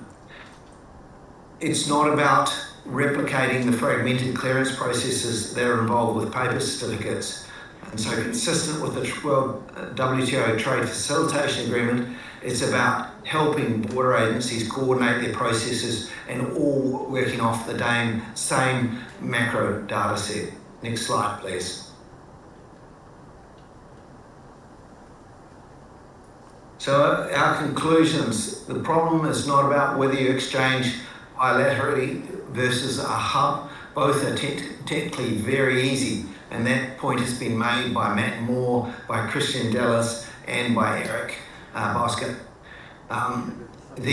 The problem we have is the animal product and live animal world needs to start using the OIE, or as we now call it, the World Organization for Animal Health, and Codex model certificates. But most importantly, they need to develop a standardized schema for these model certificates. And I was pleased to see the OIE or the World Organization for Animal Health is just starting down this line. Economies need to agree a much smaller number of standard attestations as well, including those for onward certification. Again, the IPPC has very few standardized attestations, whereas some countries may have upwards of 15. And when you get into onward certification for ingredients such as dairy ingredients, one certificate might have 30 or 40 attestations, so that to allow it to be used for onward certification to 10 or 12 different importing economies. So again, hopefully that is of some help to people. We do not see it as an issue of transference, we see it as an issue of standardization, and we think the animal product world can take some lessons from the plant world, but we also think the plant world needs to take some lessons from the point of view of looking at consolidation of any other assurances onto a single data stream. Thank you. Thank you, Dr. Jolly, for sharing your long-term experience from New Zealand and also pointed out the future directions for us. Thank you. Now let us turn to our last speaker from the U.S., Mr. Bryce Carson. Mr. Carson, are you online now with us? Can we hear you?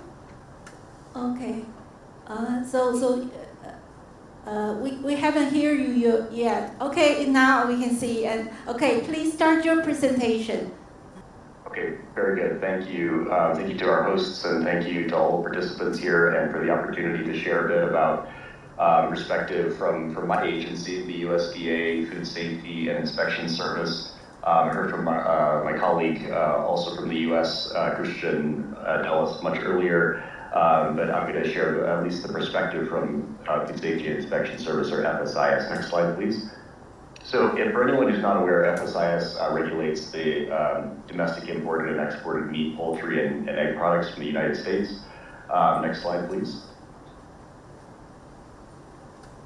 So a key aspect of meeting our mission is our Public Health Information System, or PHIS. So this is our web-based information technology system that we use. It has a domestic component, an import component, and an export component. And I'm going to be speaking a little bit today about the import and export components of that system. Next slide, please. So to start with PHIS export, a few features of the system allows exporters to submit electronic applications directly in the system. It also allows our inspectors to review and approve and digitally sign those certificates that are issued within the system as well. And it also gives economies officials who have PHIS access the opportunity to view and authenticate those digitally signed certificates as well. I'll mention that 84 economies and territories have been added to our PHIS export system since June 2018, and we are actively planning to add additional economies in the coming year. And you can see a full list of those economies at the link below. Next slide, please.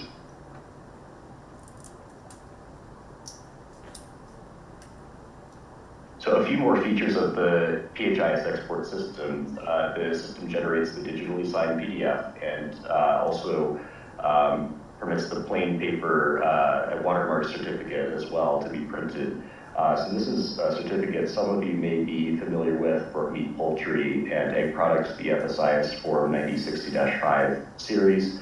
That certificate generated by the system is securely and digitally signed with a signature that involves public key cryptography to give it an additional layer of security for authentication for those of the importing economy officials who have access to the system.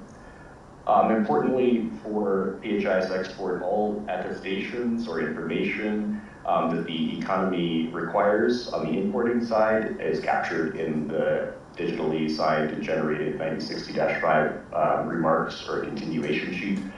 So this eliminates the need for country-specific formats and certificates and puts all of the required information in one place, which we found beneficial for our inspectors, as well as the importing economies inspection personnel as well. Finally, the export system also allows economies officials to view those certificates in PHIS and generate reports of certificate data. And I'll mention very quickly, there's a small note, our system includes meat, including Soluriformes fish and fish products, as well as poultry products, but not casings or egg products at this time. Next slide, please. Here's an example of 9060-5. Many of you may be familiar with it, and it's available on the website as well. We'll provide a link later. Next slide, please. Now, everything I've been describing so far with our current PHIS export system is not what we would call true electronic certification or eCert. It's not a data exchange yet. However, as of last year, our PHIS system, we now have the capability to export eCert and data exchange as well. So that's the government-to-government aspect that we're developing. So we've begun that capability with our 9060-5 data elements, and we're seeking to expand that capability, and we're seeking partner economies to work with us in implementing that capability. Next slide, please. So on the import side, the PHIS import component has that eCert capability, that government-to-government, system-to-system data exchange directly into the PHIS system from the exporting economy system as well. We currently have that capability exchanged with Australia, New Zealand, the Netherlands, and we are working on adding additional economies to that capability for data exchange. Next slide, please. So some of the benefits that we see, many of these will be familiar to the group, and others have noted many of these as well.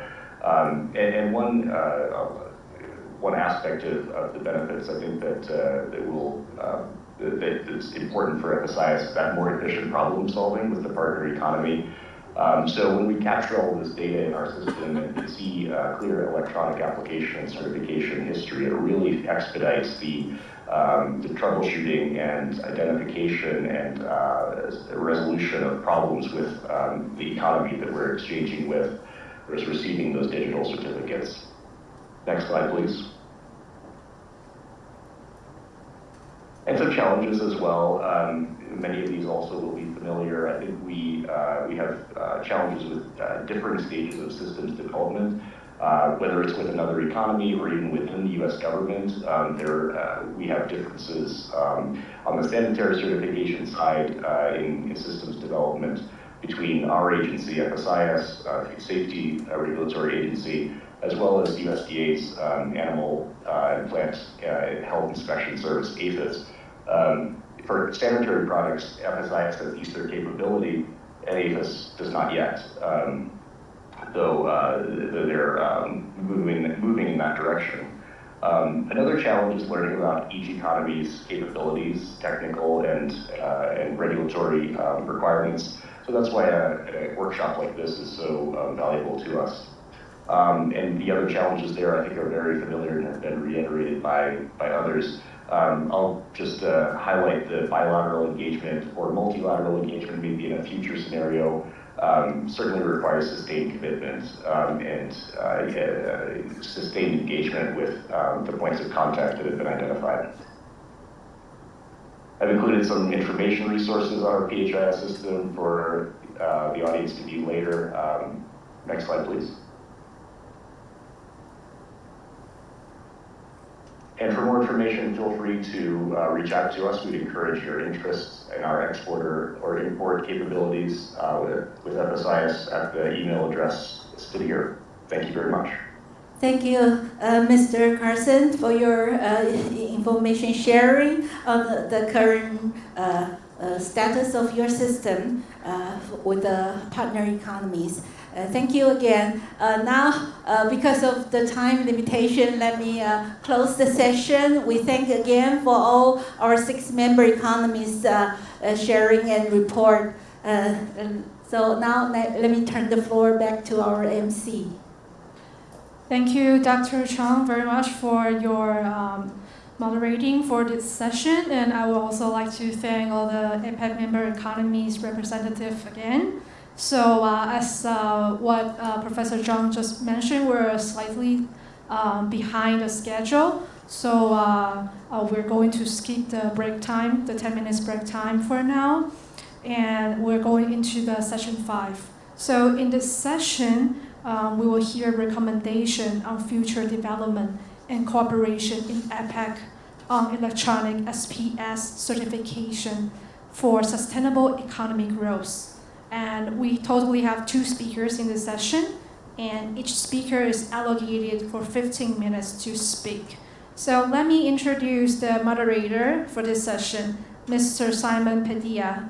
Mr. Padilla is an Economy Affairs Officer from Standards and Trade Development Facilities at the WTO, Switzerland. So his focus is on electronic SPS certification and trade facilitation. So without further ado, I would like to welcome Mr. Padilla to moderate this very exciting session and to offer all of us some recommendation to move forward. You have the floor. Thank you very much for the introduction. And good morning, everybody. It's very early in the morning here in Geneva. It's not even 5 a.m. But we are very happy to be part of this meeting. And so my name is, as you said, Simon Padilla, and I work for the Standards and Trade Development Facility Secretariat. We are based in the WTO, the World Trade Organization, and I will be happy to moderate this last session. The purpose of this last session of this seminar is to talk about recommendations and the future development of electronic certification in the area of veterinary and also food safety certification. So just before giving the floor to the 2 speakers, I would like to just briefly mention the STDF, tell you more about the STDF and what we do in the area of electronic certification. So the STDF is, as I said before, we are based in the WTO Secretariat, but the STDF is more than the WTO. The STDF is a partnership we work to, that was conducted, that was built a few years ago by 5 international organizations, the FAO, the WHO, the World Bank, the WOHA, and also the WTO. And basically, the purpose of the CDF is to provide support to developing countries with the implementation of the WTO SPS agreement. This is the reason why the STDF is based in the WTO Secretariat. However, as I said before, the WTO is all this group of agencies, and that includes not only the 5 funding partners, but also other agencies working in this area of SPS-related support. And we have been working in the area of electronic certification for many years now. We provided support to the IPPC Secretariat to develop the eFITO solution a few years ago. And now we are also continuing to monitor what is happening in the area of electronic certification, not only for eFITOs, but also for electronic veterinary and food safety certificates, and how this is linked to other types of digitization and trade and electronic exchange of data, such as single window and other systems for exchange of data. So basically, this is why we are here, and I'm here as a moderator. And I would like to then now first start with the session with our first speaker. Our first speaker is Tom Butterly. Tom has been working also in this area of electronic certification for a long time ago. Now he's at the Global Alliance for Trade Facilitation, working as an eFITO initiative manager. The Global Alliance is helping many countries to implement the eFITO solution. However, as I said before, Tom was, before working for the Alliance, was already involved in the electronic certification. He was involved in the development of the eFITO solution. He was involved in the development of electronic standards for exchange of information. But I will let Tom tell you more about his view of electronic certification and in particularly recommendations for the future. Tom, you have the floor. Thank you, Simon. Ladies and gentlemen, distinguished guests, it's a pleasure for me to be here with you for this important session. I'm coming to you from Ireland. We're a big food producer, both plant and animal products, so this is a very important subject to Ireland. And as Simon said, I used to be in the UN. I used to be in charge of the Secretariat for UN CFACT, so I've been around this subject for a long time. So, opportunities and challenges. I'm going to talk about what we've been doing in the Global Alliance. Next slide, please. If you could go to the next slide, please. Thank you. Yes. Thank you. So the Global Alliance is an alliance of key international organizations: World Economic Forum, International Chamber of Commerce, Center for International Public Enterprise, and supported by the US, Canada, Germany, Denmark, and a lot of private sector companies. And the whole idea of the alliance is to help countries to implement the WTO Trade Facilitation Agreement with practical solutions that satisfy business needs. Next slide, please. We implement projects in a lot of, next point on the slide, please. We implement projects all around the world in a whole variety of areas: authorized economic operator, a certificate of origin, etc., etc. And one of the areas, of course, is eFITO.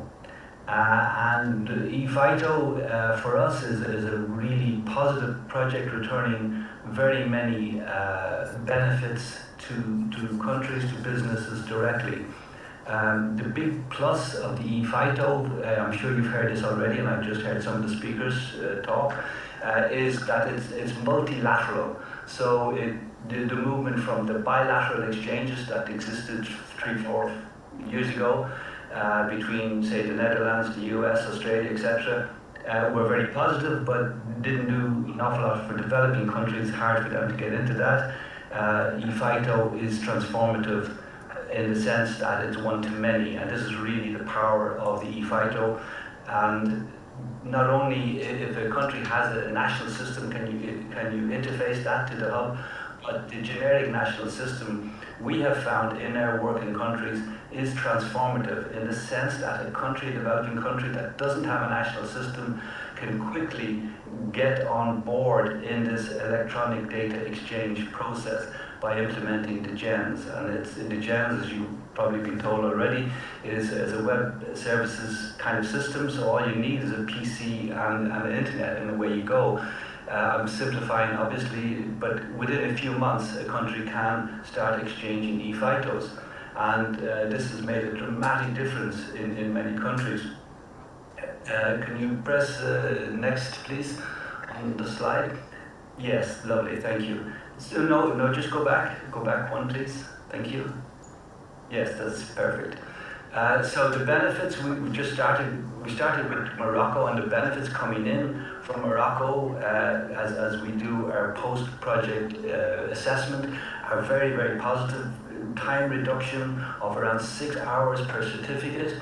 The financial benefits around 45 million per year, which is dramatic. Return on investment of around 800 to 1. So these are big figures. These are really, really positive.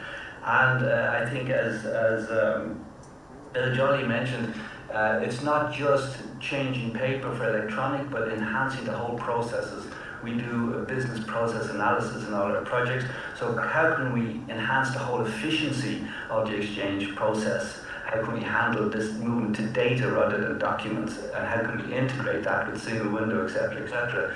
This is the power available from these kind of projects. Happy to say that we're seeing these benefits in the countries, and not only the direct benefits, but the benefit if the certificate has an error on arrival, if the phytosanitary certificate has an error on arrival. The old days, replacing the certificate took 2, 3, even more days. Now with the e-FITO, it can take minutes. And this has really been very, very powerful for the countries we're working with. And also it's given countries the confidence to be able to look at other certificates, not just the e-FITO, but many others. How can we move forward in that whole electronic data exchange for trade? It opens up the possibilities. Next slide, please. So based on our experience in Morocco, and just to say, Morocco is one of the, I think, the top 3 or 4 countries now exchanging e-FITOs through the hub.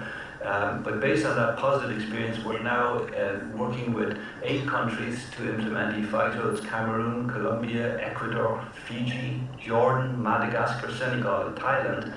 And we're scoping some additional countries as well, as you can see on the list there. And the type of support we give depends on the conditions in the country. For Cameroon, we're helping them to interface their single window system and their national system to the e-FITO hub. In Jordan, Madagascar, Senegal, we're helping them implement the GENS, the generic national system, from scratch. Thailand, as you probably already heard, helping with the interface, and so on. So it really depends on the country. Where they are, where they want to go, and what are their requirements for becoming live on the e-FITO hub. Next slide, please. At the moment, 71 countries implementing. I'm sure you've already heard this in earlier presentations. One thing I would just like to point out to you, if you look at the top of that slide, the country flags. Each flag is sorry, just go back one for a second. Yeah, each flag at the top there, just go back for a second if you wouldn't mind, please. Thank you. Each flag there is a case story of how the country implemented e-FITO, what worked, what didn't work, what were the lessons learned, etc., etc. Very useful to you as a country if you're looking at implementing e-FITO if you haven't already done so. Next slide, please. The growth in e-FITO exchanges is very dramatic. You can see there from almost nothing in 2019, 3 years ago, to 120,000 per month at the moment. So that's 1.5 million e-FITOs exchanged through the hub per year. Very, very positive, and we see that continuing. Next slide, please. what we found were the key success factors, not surprisingly, but getting the management, the MPPO management on board to support this implementation of eFITO. And as some of the previous speakers said, it's not just about replacing a paper document for an electronic document, but really doing the business process analysis to look at how can the processes be enhanced, how can the redundancies be removed, how can efficiency be achieved. This is really where you get the power of implementing electronic documents and then integrating this data with other processes such as single window, etc. And we always work with the business community, so if you're implementing going forward in this, I really encourage you to engage the business community. They can give you a lot of support and a lot of help so that your solution is business friendly at the end of the day. It works from an implementer and a practitioner perspective. Next slide, please. So we're going forward, okay, a lot of positive things have happened with the eFITO. We've seen in our countries the dramatic changes that can be made. Just in Cameroon, we had a meeting this week with the companies, and they're just so positive about the amount of time that they can save and all the flexibility both the companies and the brokers can achieve through this type of system. So we would strongly encourage more countries to join the eFITO solution. I know a lot of people in the audience, a lot of countries there are already on with 70, but there's lots of room for more countries to join. And the power is, of course, once you join eFITO, you have access to all of these countries that are already on the system. So a huge opportunity there to enhance your processes, enhance the efficiency of your plant and plant product trade. We encourage there's a lot of new features now in the eFITO solution, especially in the GENS, e-signature, e-payment, e-channel, and these are really strengthening and enhancing the power of this system. And I'd like to emphasize that the eFITO solution of IPPC is a very simple approach, and it's in that simplicity that it has the power to move forward. It has the power to bring real benefits because countries can implement it quickly. Engaging local business always. This is we keep on emphasizing this in the Alliance because we are an alliance of business and government, and we have found this a very powerful and positive attribute to eFITO. And then where do you go from here? Well, yes, expanding. I think Bill Gully mentioned that yes, we need to get other systems. We need to get an integrated approach to other certificates and have a one single window type of approach overall. Next slide, please. Obviously, moving from eFITO to e-veterinary, e-animal health, plant health, e-food safety is the goal. Let's try and do that. But we have great examples of bilateral exchanges, like New Zealand, like Australia just celebrated, I think, 100 days of exchanges with the EU. Fantastic is the achievement using the standard certificate, the e-cert, and I used to be in charge of the UNCFACT when I was in the UN. This is great using the standards, but we need to develop however we can into multilateral exchanges, so one-to-many, replicating the idea and the practicality of the eFITO, one-to-many rather than just bilaterals.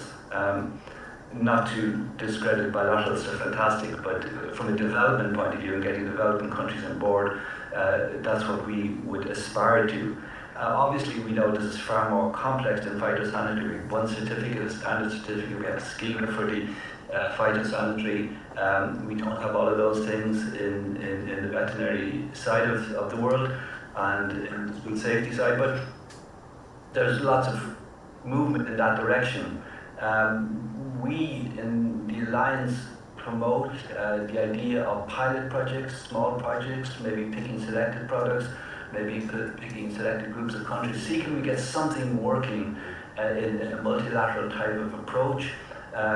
We say don't try and do everything at once. Don't try and get the total solution from day one. It never works. I've been in this business for a long time. I've seen that not reaching its goal. So maybe what are the baby steps, as we used to say in the eFITO, what are the baby steps that we can take now to get this moving? Next point, please. Yes.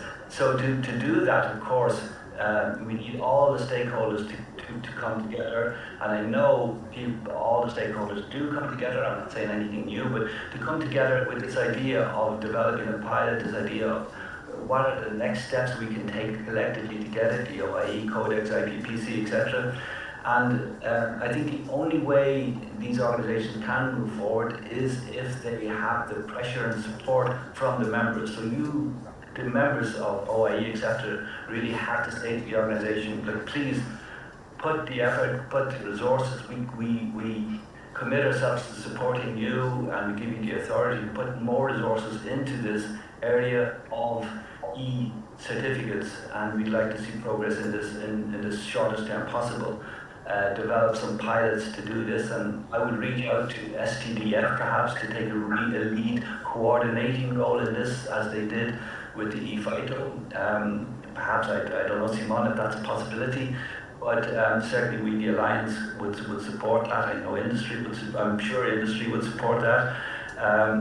See what are some of the steps we can take to moving forward in some of these areas. I know we need schemas, I know we need a lot of tools and so on to move forward, but I think collectively there's a lot of very intelligent, bright people out there. I'm sure you've had presentations from them.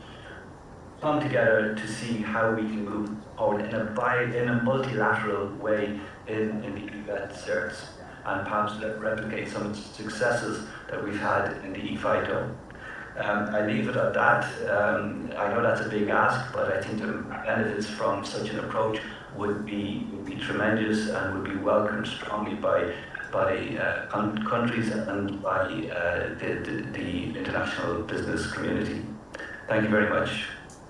Thank you very much, Tom, for this very interesting presentation.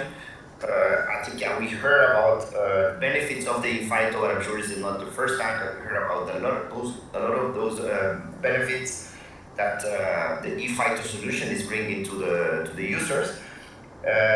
We also heard about the importance of engaging the business community, the private sector in this process. I think this is something that really is important and show the success of the eFITO solution.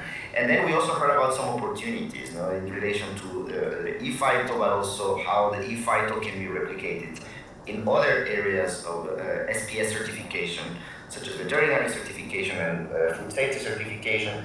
And then Tom's last point was also something that was interesting to hear in what countries in this region, the APEC countries, can do to strengthen, to encourage these international organizations to work in this area of or to develop more in the area of electronic certification. All of the members that are now here listening to this seminar are also members of the IPPC, of course, but are also members of the World Animal Health Organization, WOHA, and also the Codex Alimentarius Commission. So these are the forums where these international organizations can start developing more in this area. And we are, as the STDF, we can also, of course, also help coordination, because the role of the STDF has always been coordination and strengthen coordination among different SPS agencies and SPS capacity building. And we have done it for the eFITO solution. We ensure coordination between the different agencies, the different organizations.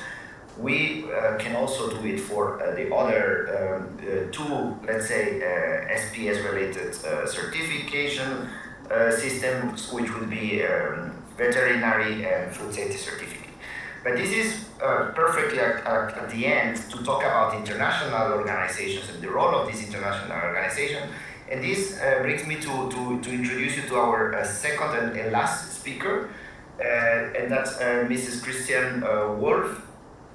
She is a counselor at the WTO Secretariat, the World Trade Organization, and she is also the secretary of the WTO SPS Committee. So Christiane can tell us more about the role of the WTO, what role can the WTO play, and also other international organizations in this area of electronic certification. Christiane, I understand that you don't have a PowerPoint presentation, but will just tell us what you see as the role of the WTO and other organizations. Christiane, you have the floor. Simon, good morning, everyone. Yes, I will talk a little bit about the WTO context and what has happened here so far on electronic certification. And I think, or rather, I'm sure that yesterday you already heard from the chairman of the SPS committee, Mr. Tan Kai Wang, and he has presented some of the SPS committee's activities, so I will try to avoid duplication with what he has already covered. So far, I would say that in the SPS committee, on the Committee on Sanitary and Phytosanitary Measures, there has actually been limited activity directly on electronic certification. It of course has come up in different contexts. At the workshop we had on control, inspection and approval procedures in July 2018, now 4 years ago. There have been a number of national notifications of WTO members who WTO members notify the WTO when they adopt new or changed SPS regulations, and about a little bit more than 30 of such notifications have referred to electronic certification, and I believe 5 of them have directly referenced eFITO. So not a huge number. We saw a new trend during COVID times where we received several communications and notifications from different members who were taking measures in an effort to facilitate trade in food. You really remember that during the pandemic at first this was becoming complicated.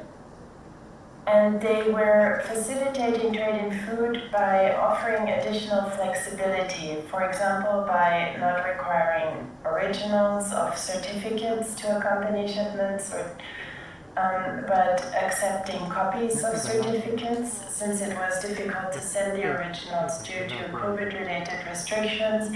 They were allowing for virtual audits, and a number of them were adopting or allowing for electronic certification.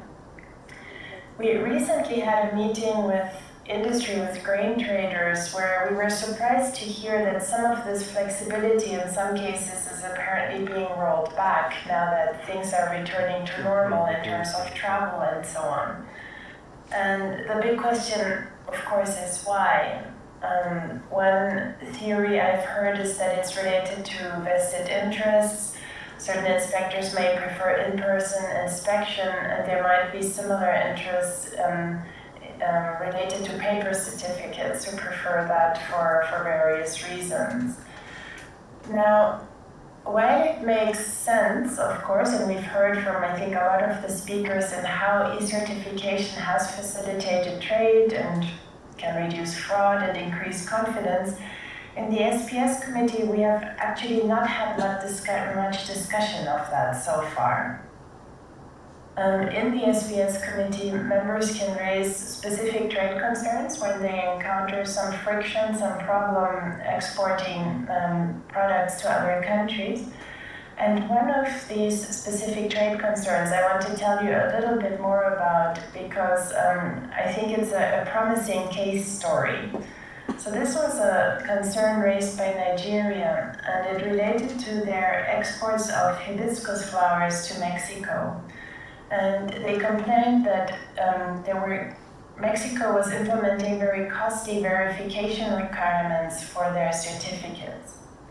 Now, Mexico explained that this was due to fraud. They had realized that false phytosanitary certificates were being used. A few months later, they came back to the SPS committee, and I don't have the complete information on what happened, but they reported that electronic certification had been part of the solution that they had found to the specific trade concern. So I believe that Nigeria was able to use electronic certification for these exports to Mexico, and that this increased the confidence and reduced the fraud, so that Mexico and Nigeria both reported at a subsequent meeting that the issue had been resolved. So as I said, I don't have the complete story, but this seems to me like an excellent example of how electronic certification can help resolve these types of specific trade concerns. So how can the WTO, the SPS committee, help promote electronic certification in the future? I believe that one way would be if WTO members, WTO delegates got to know more case stories. I was reflecting that it might be useful to organize an event, maybe on the margins of the SPS committee meeting, where these types of stories with very tangible benefits are presented, which might raise awareness and entice others to become more familiar with these solutions to some of the problems that I mentioned. Simon, I will stop here.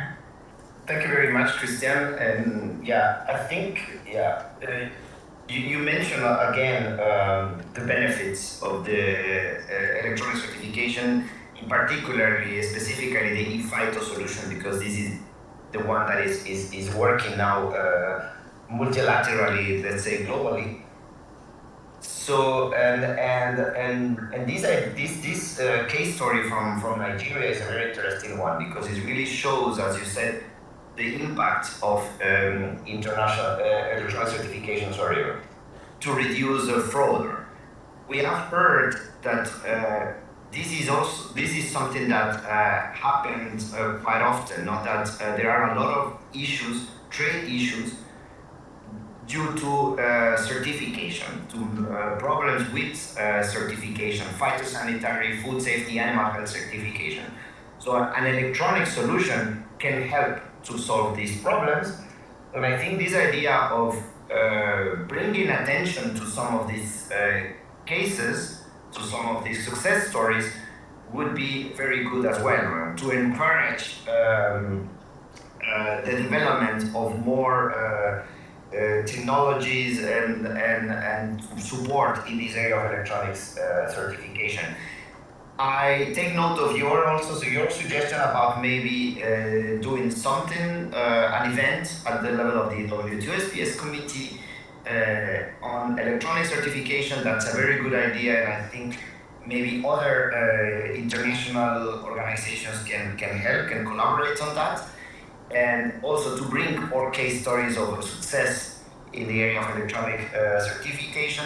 And then, as Tom was saying, maybe to encourage the international organizations and maybe some countries on a pilot basis to work in the development of trying to do what the ePhyto has done for phytosanitary certificates in other areas such as veterinary and food safety certification.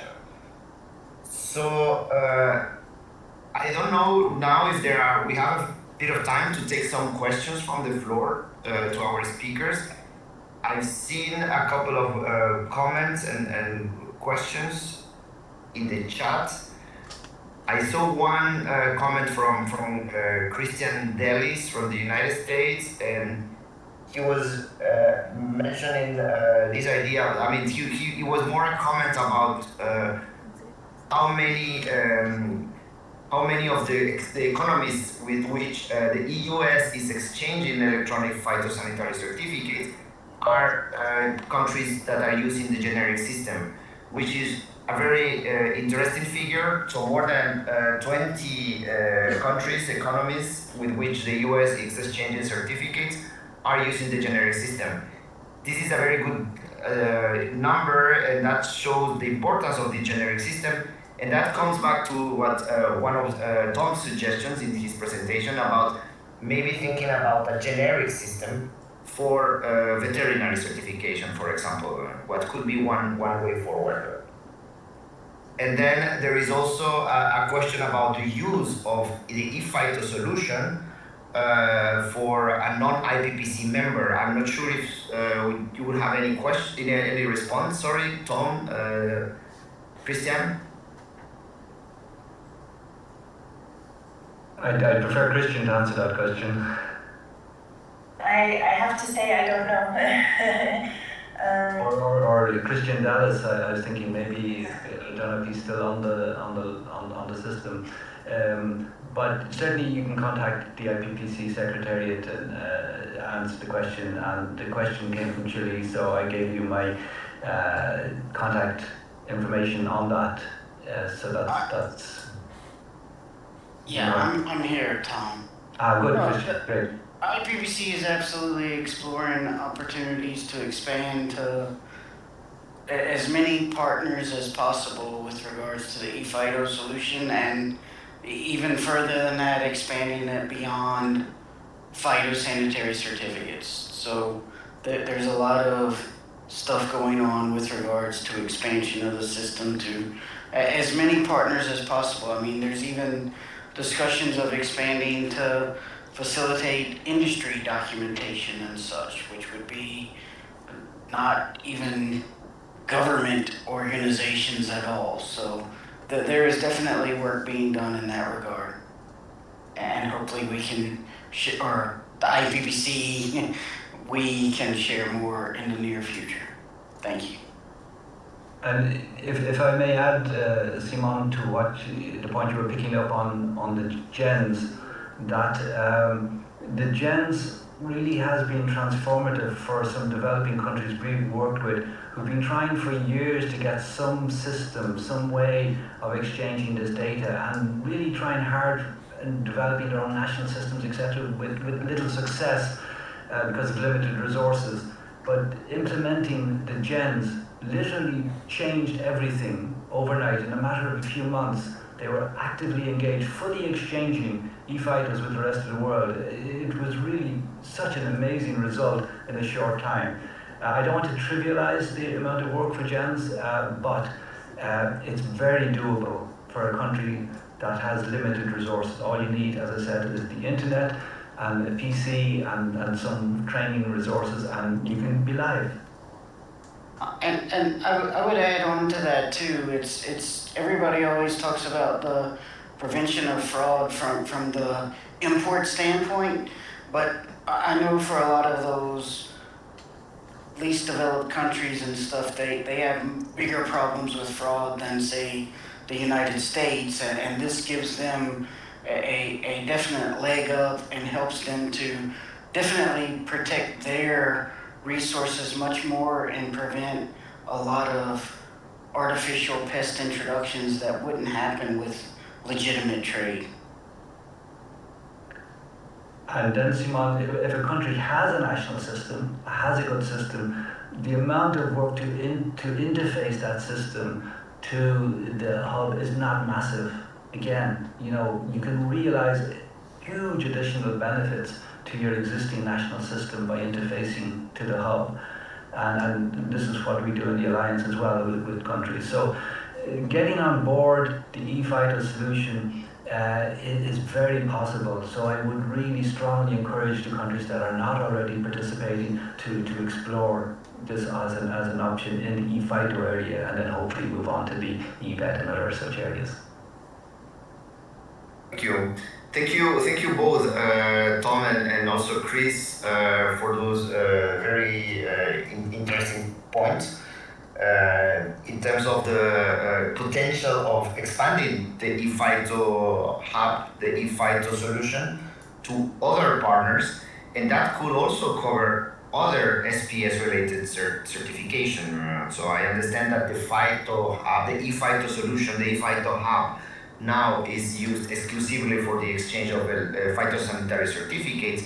But what I understand is that the technology that this system is using can be expanded. It can be used by any other SPS agency, and any other type of electronic certificate can be exchanged through the hub. Is that correct, Chris? Yeah, well, I don't want to speak for the people that conducted the test. Maybe they want to come on if they're still here, but there were some tests already conducted where the testing environment of the hub enabled the veterinary certificate types, and there were some successful exchanges through the IPPC hub of veterinary certificates already. And frankly, it's only a matter of the UNICC enabling new document types, in which the UNCFAC list has hundreds of document types. We could enable any document type tomorrow.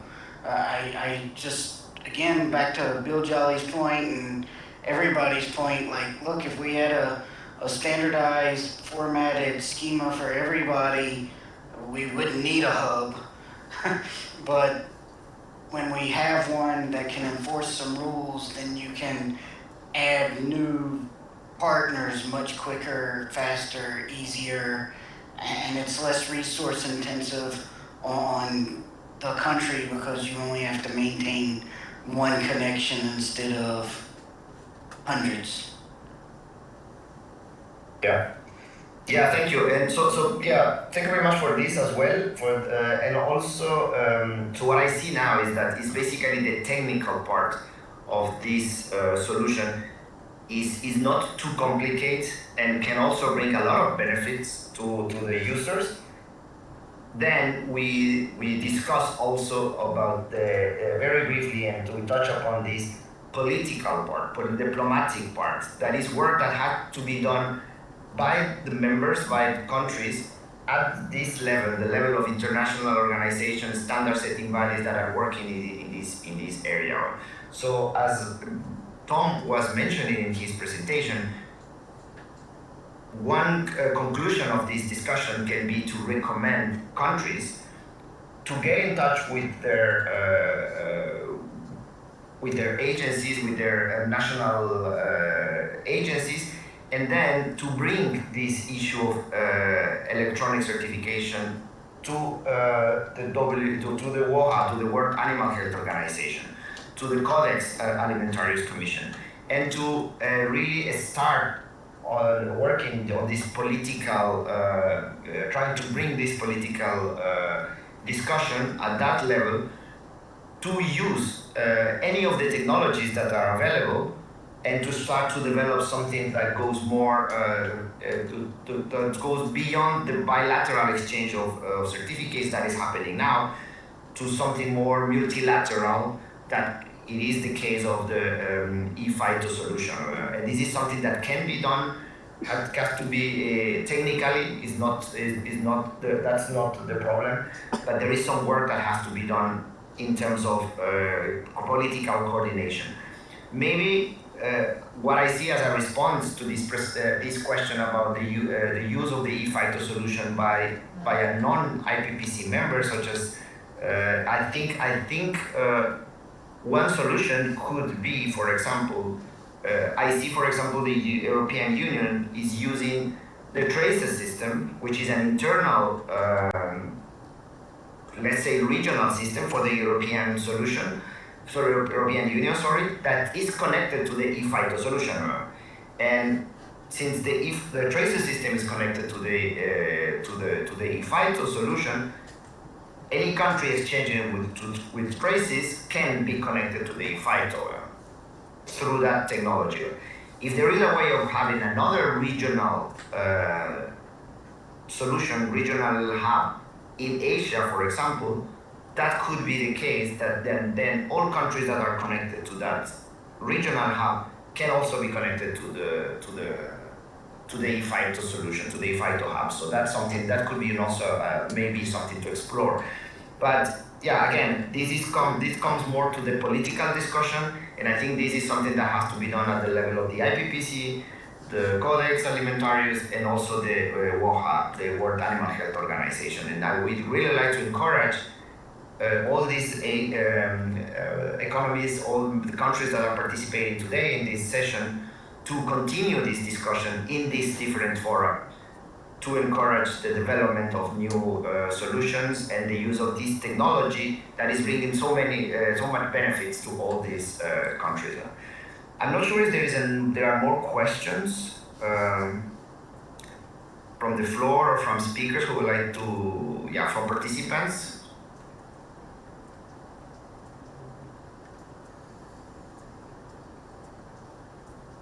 I don't think that's the case. I don't see more questions.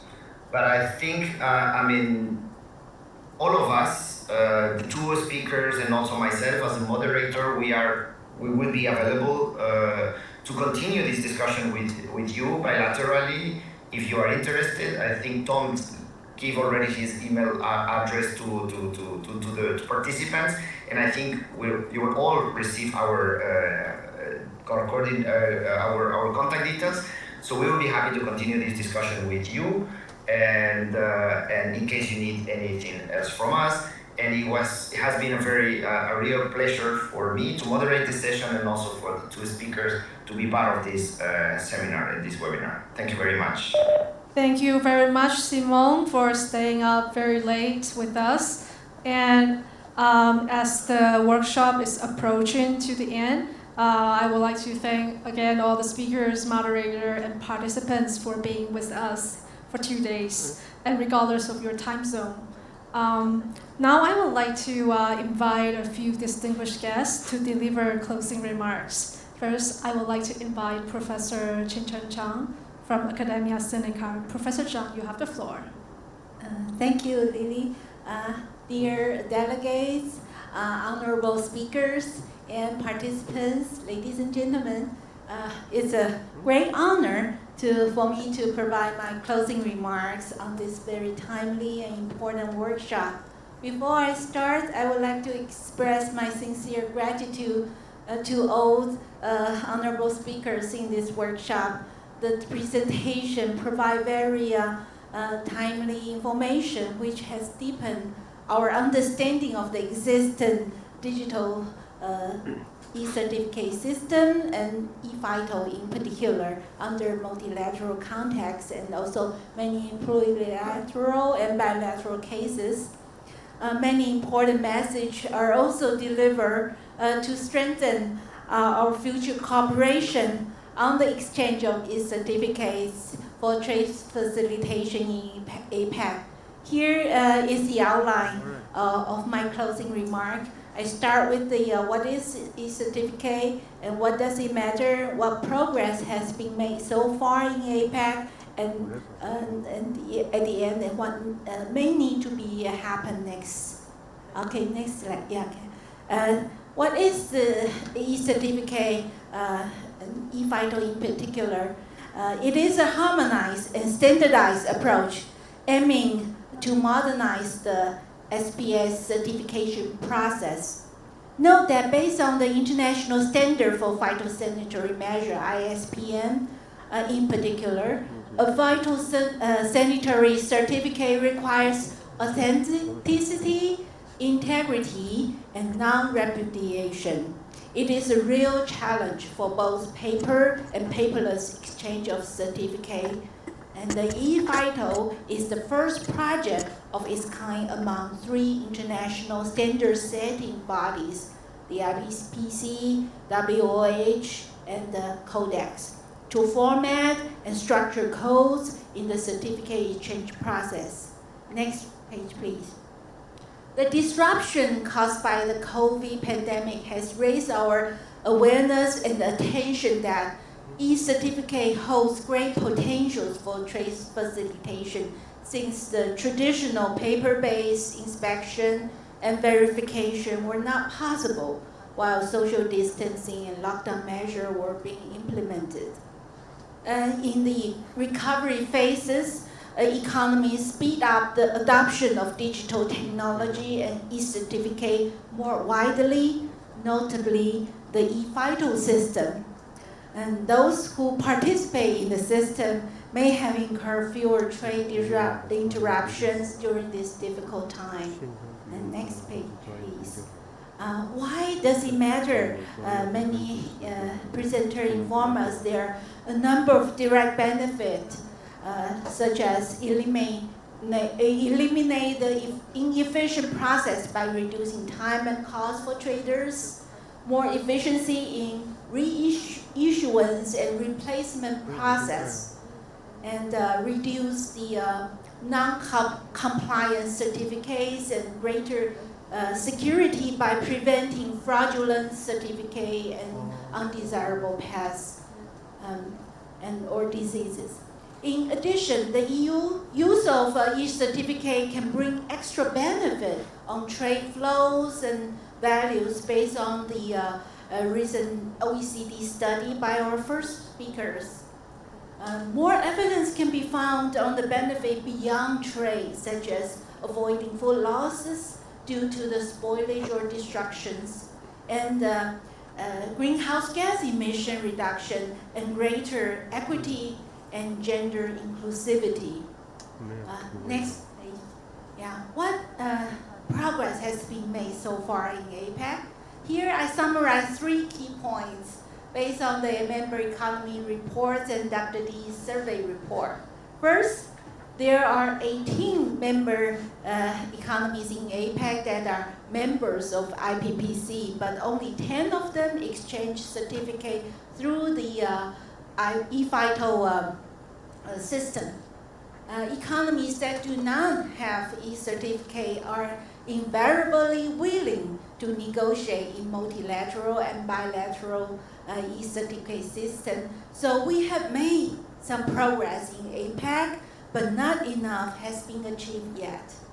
Secondly, there are several types of e-certificate systems that can facilitate the exchange of e-certificates through bilateral, multilateral channel, or plurilateral channels such as Mexico's Pacific Alliance. The reason for using both bilateral, multilateral channels include the need to trade with economies not using e-FITO hub or with non-IPPC members. Those who do not have any system are in the process of developing their own economies platform. Next, please. The third point is that although our survey shows that our economies are endeavoring to establish e-certificate platform, main challenges arise from lack of funding and resources, difficulty in setting up a system, absence of multilateral veterinary e-certificate system, or not an IPPC contracting party, etc. Next page, please. So finally, what may need to happen next? Despite the progress to date, our speakers remind us that much more may be done. From the global perspective, I highlight 3 points. First, expand the use of e-FITO system beyond the phytosanitary communities. The second point is that to expand the availability of e-FITO system to all global players with the interest in facilitating trade for all economies. The third point is during the transition period, we may need to accept alternatives to paper or e-certificate, including some digital technologies like using the QR codes or an official website which provide complete details of the veterinary or phytosanitary certificates. Next page, please. Yeah. For the APEC member economies. I would like to echo our ATC working group lead shepherd, Dr. Susan Chang. She reminded us yesterday in her opening remark that the goal of our APEC food security roadmap toward 2030 is to build an open, fair, transparent, productive, sustainable, and resilient APEC food system. So in our implementation plan, the first key action area is digitalization and innovation. Why? Because it has the potential to transform our APEC food system by increasing productivity, efficiency, minimizing food loss and waste, mitigating and adapting to climate change, and reducing cost and facilitating food trade. Next page, please. To reach our goal, one of our priorities may be to establish the capacity building and best practice sharing programs to facilitate our progress for cross-ministerial collaboration of agencies in charge of SPS, agriculture, industry, customs, and environment. I believe that the exchange of case stories or studies illustrating the successful adoption of these e-certificate technologies will encourage a wider adoption of e-certification by all stakeholders from public sectors and private business communities along the food supply chain. So in the coming years, Chinese Taipei would like to collaborate with our member economies on the development and the use of e-certificates and harnessing its full potentials as an enabler of inclusive growth and prosperity. With this, I finish my closing remark. Thank you for your attention, and thank you very much. Thank you very much, Professor Chang, for the summary of this workshop, recommendation, and way forward. And next, I would like to invite ATCWG Lead Shepherd, Dr. Susan Zhang, to say a few words for us. Dr. Zhang, the floor is yours. Project Officer, Mr. Hongzhen Liao, fellow APEC colleagues, distinguished delegates, and speakers and moderators, ladies and gentlemen. What a meaningful and informative two-day workshop it has been. It is my great honor and pleasure on behalf of the Agricultural Technical Cooperation Working Group, ATCWG, to declare this workshop has come to a successful close. This workshop provides capacity building to most APEC member economies through the experience sharing from members on practical application and developing e-certification system on veterinary or phytosanitary certificate through bilateral, plurilateral, or multilateral channels. My deepest thanks to everyone for being here today and being open to adapt innovative technologies that can facilitate agricultural trade in the region, while at the same time protect human, animal, and plant health. I'm truly pleased to listen to all the experts and participants join wisdom towards application of electronic veterinary and phytosanitary certificates. During these 2 days, we have learned about successful experiences of using and developing e-certificate system through international organizations such as IPPC, ePhyto, and JANS, or in-house systems, alternative temporary measures for the COVID-19 pandemic, challenges faced and the way forward. I sincerely thank all the experts for your great contributions to this workshop. I have learned a great deal from all of you. In addition, I would like to extend my gratitude to the organizer and the staff from the Bureau of Animal and Plant Health Inspection and Quarantine, BAFIC, Council of Agriculture, COA Chinese Taipei, as well as Professor Jinzhen Zhang for their great efforts in putting this highly meaningful workshop together. With limited human capacity at ports, as well as uncertain courier services, it is time for APEC member economies to join forces to harmonize procedures to ensure efficient communication and authentication of e-certificates through an international hub. There are various benefits of adopting e-certificate systems, just as Professor Jinzhen Zhang have summarized. It including reduced potential for fraudulent certificates, improve security during the transmission of certificates, efficiencies in arrival and clearance of products at the point of entry, reduce delays in receiving replacement of certificate when required, and many more. It is suggested to expand the use of the e-FIDO system beyond the phytosanitary community. Also, the already existing bilateral exchanges of EVET could expand to multilateral exchanges. To build on the successful system of e-FIDO, EVET GEMS could be developed for developing economies as well.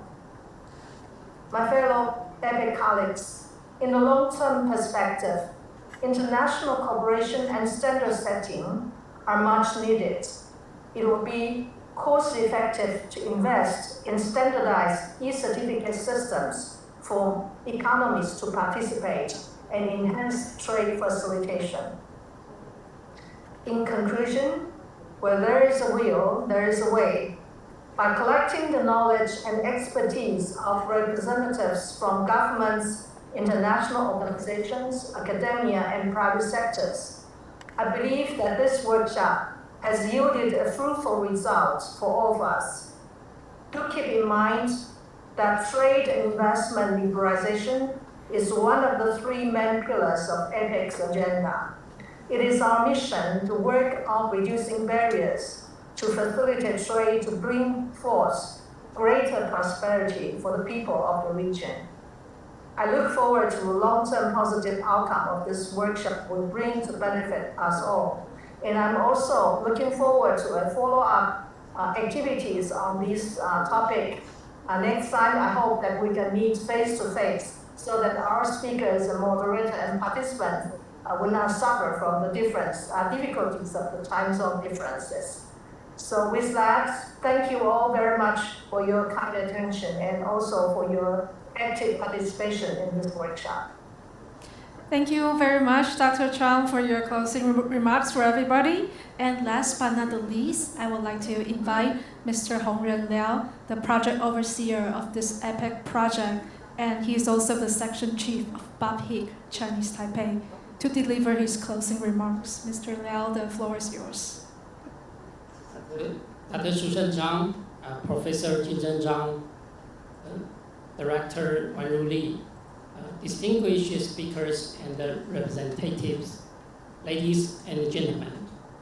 It's my honor to deliver the closing remarks for the APEC workshop on the application of electronic veterinary and phytosanitary certificate. After 2 days of insightful presentations and fruitful deliberation, the workshop is coming to a close. I would like to thank all the moderators, speakers, and the participants for bringing your wisdom and expertise to this workshop. And I hope that everyone truly enjoyed your time in these 2 days. Our collaboration in this workshop has yielded a number of actionable improvements to the efficiency and effectiveness of cross-border trade operations through the application of electronic veterinary and phytosanitary certificates, also called e-certificates. The experts have helped illuminate the role of e-certificates to minimize the trade impact in the region due to the COVID-19 pandemic. This information sharing will put us together to continue developing and setting practical standards for APEC's regional policy recommendations on trade facilitation. In this workshop, we discussed not only about e-certificate, but also alternative ways to accelerating cross-border paperless trade in food and agricultural products. Recommendations from the experts will also make a strong addition to the APEC best practices in this regard.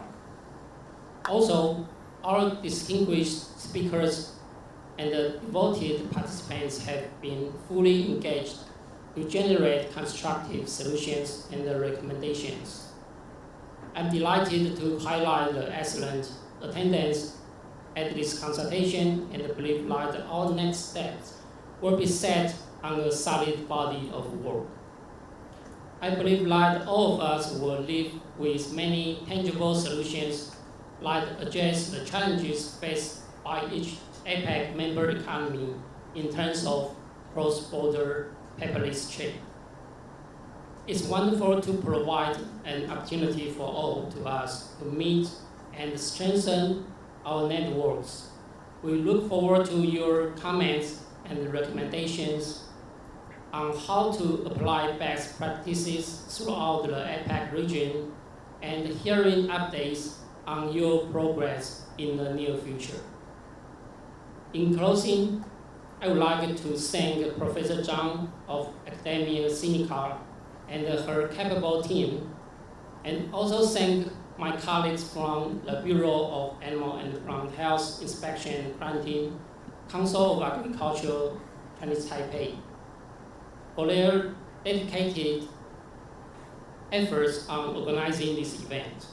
And last but not least, I thank every participant once again for providing your expertise and active engagement throughout this workshop. Without your participation, we cannot achieve our goal and have such a successful workshop. Thank you very much. That concludes my closing remark. Over to you, Ms. Zhu. Thank you very much, Mr. Liao, fellow APEC colleagues, distinguished guests, and participants. Here, I would like to announce the closing of the workshop. So if you would like to acquire the PowerPoint slides, please visit the Google Drive link that we have sent you earlier in the email. And we will appreciate if you could fill out the post-event evaluation survey for us. We will display the QR code in a minute. And thank you all for joining us. Have a good day and a great night. See you.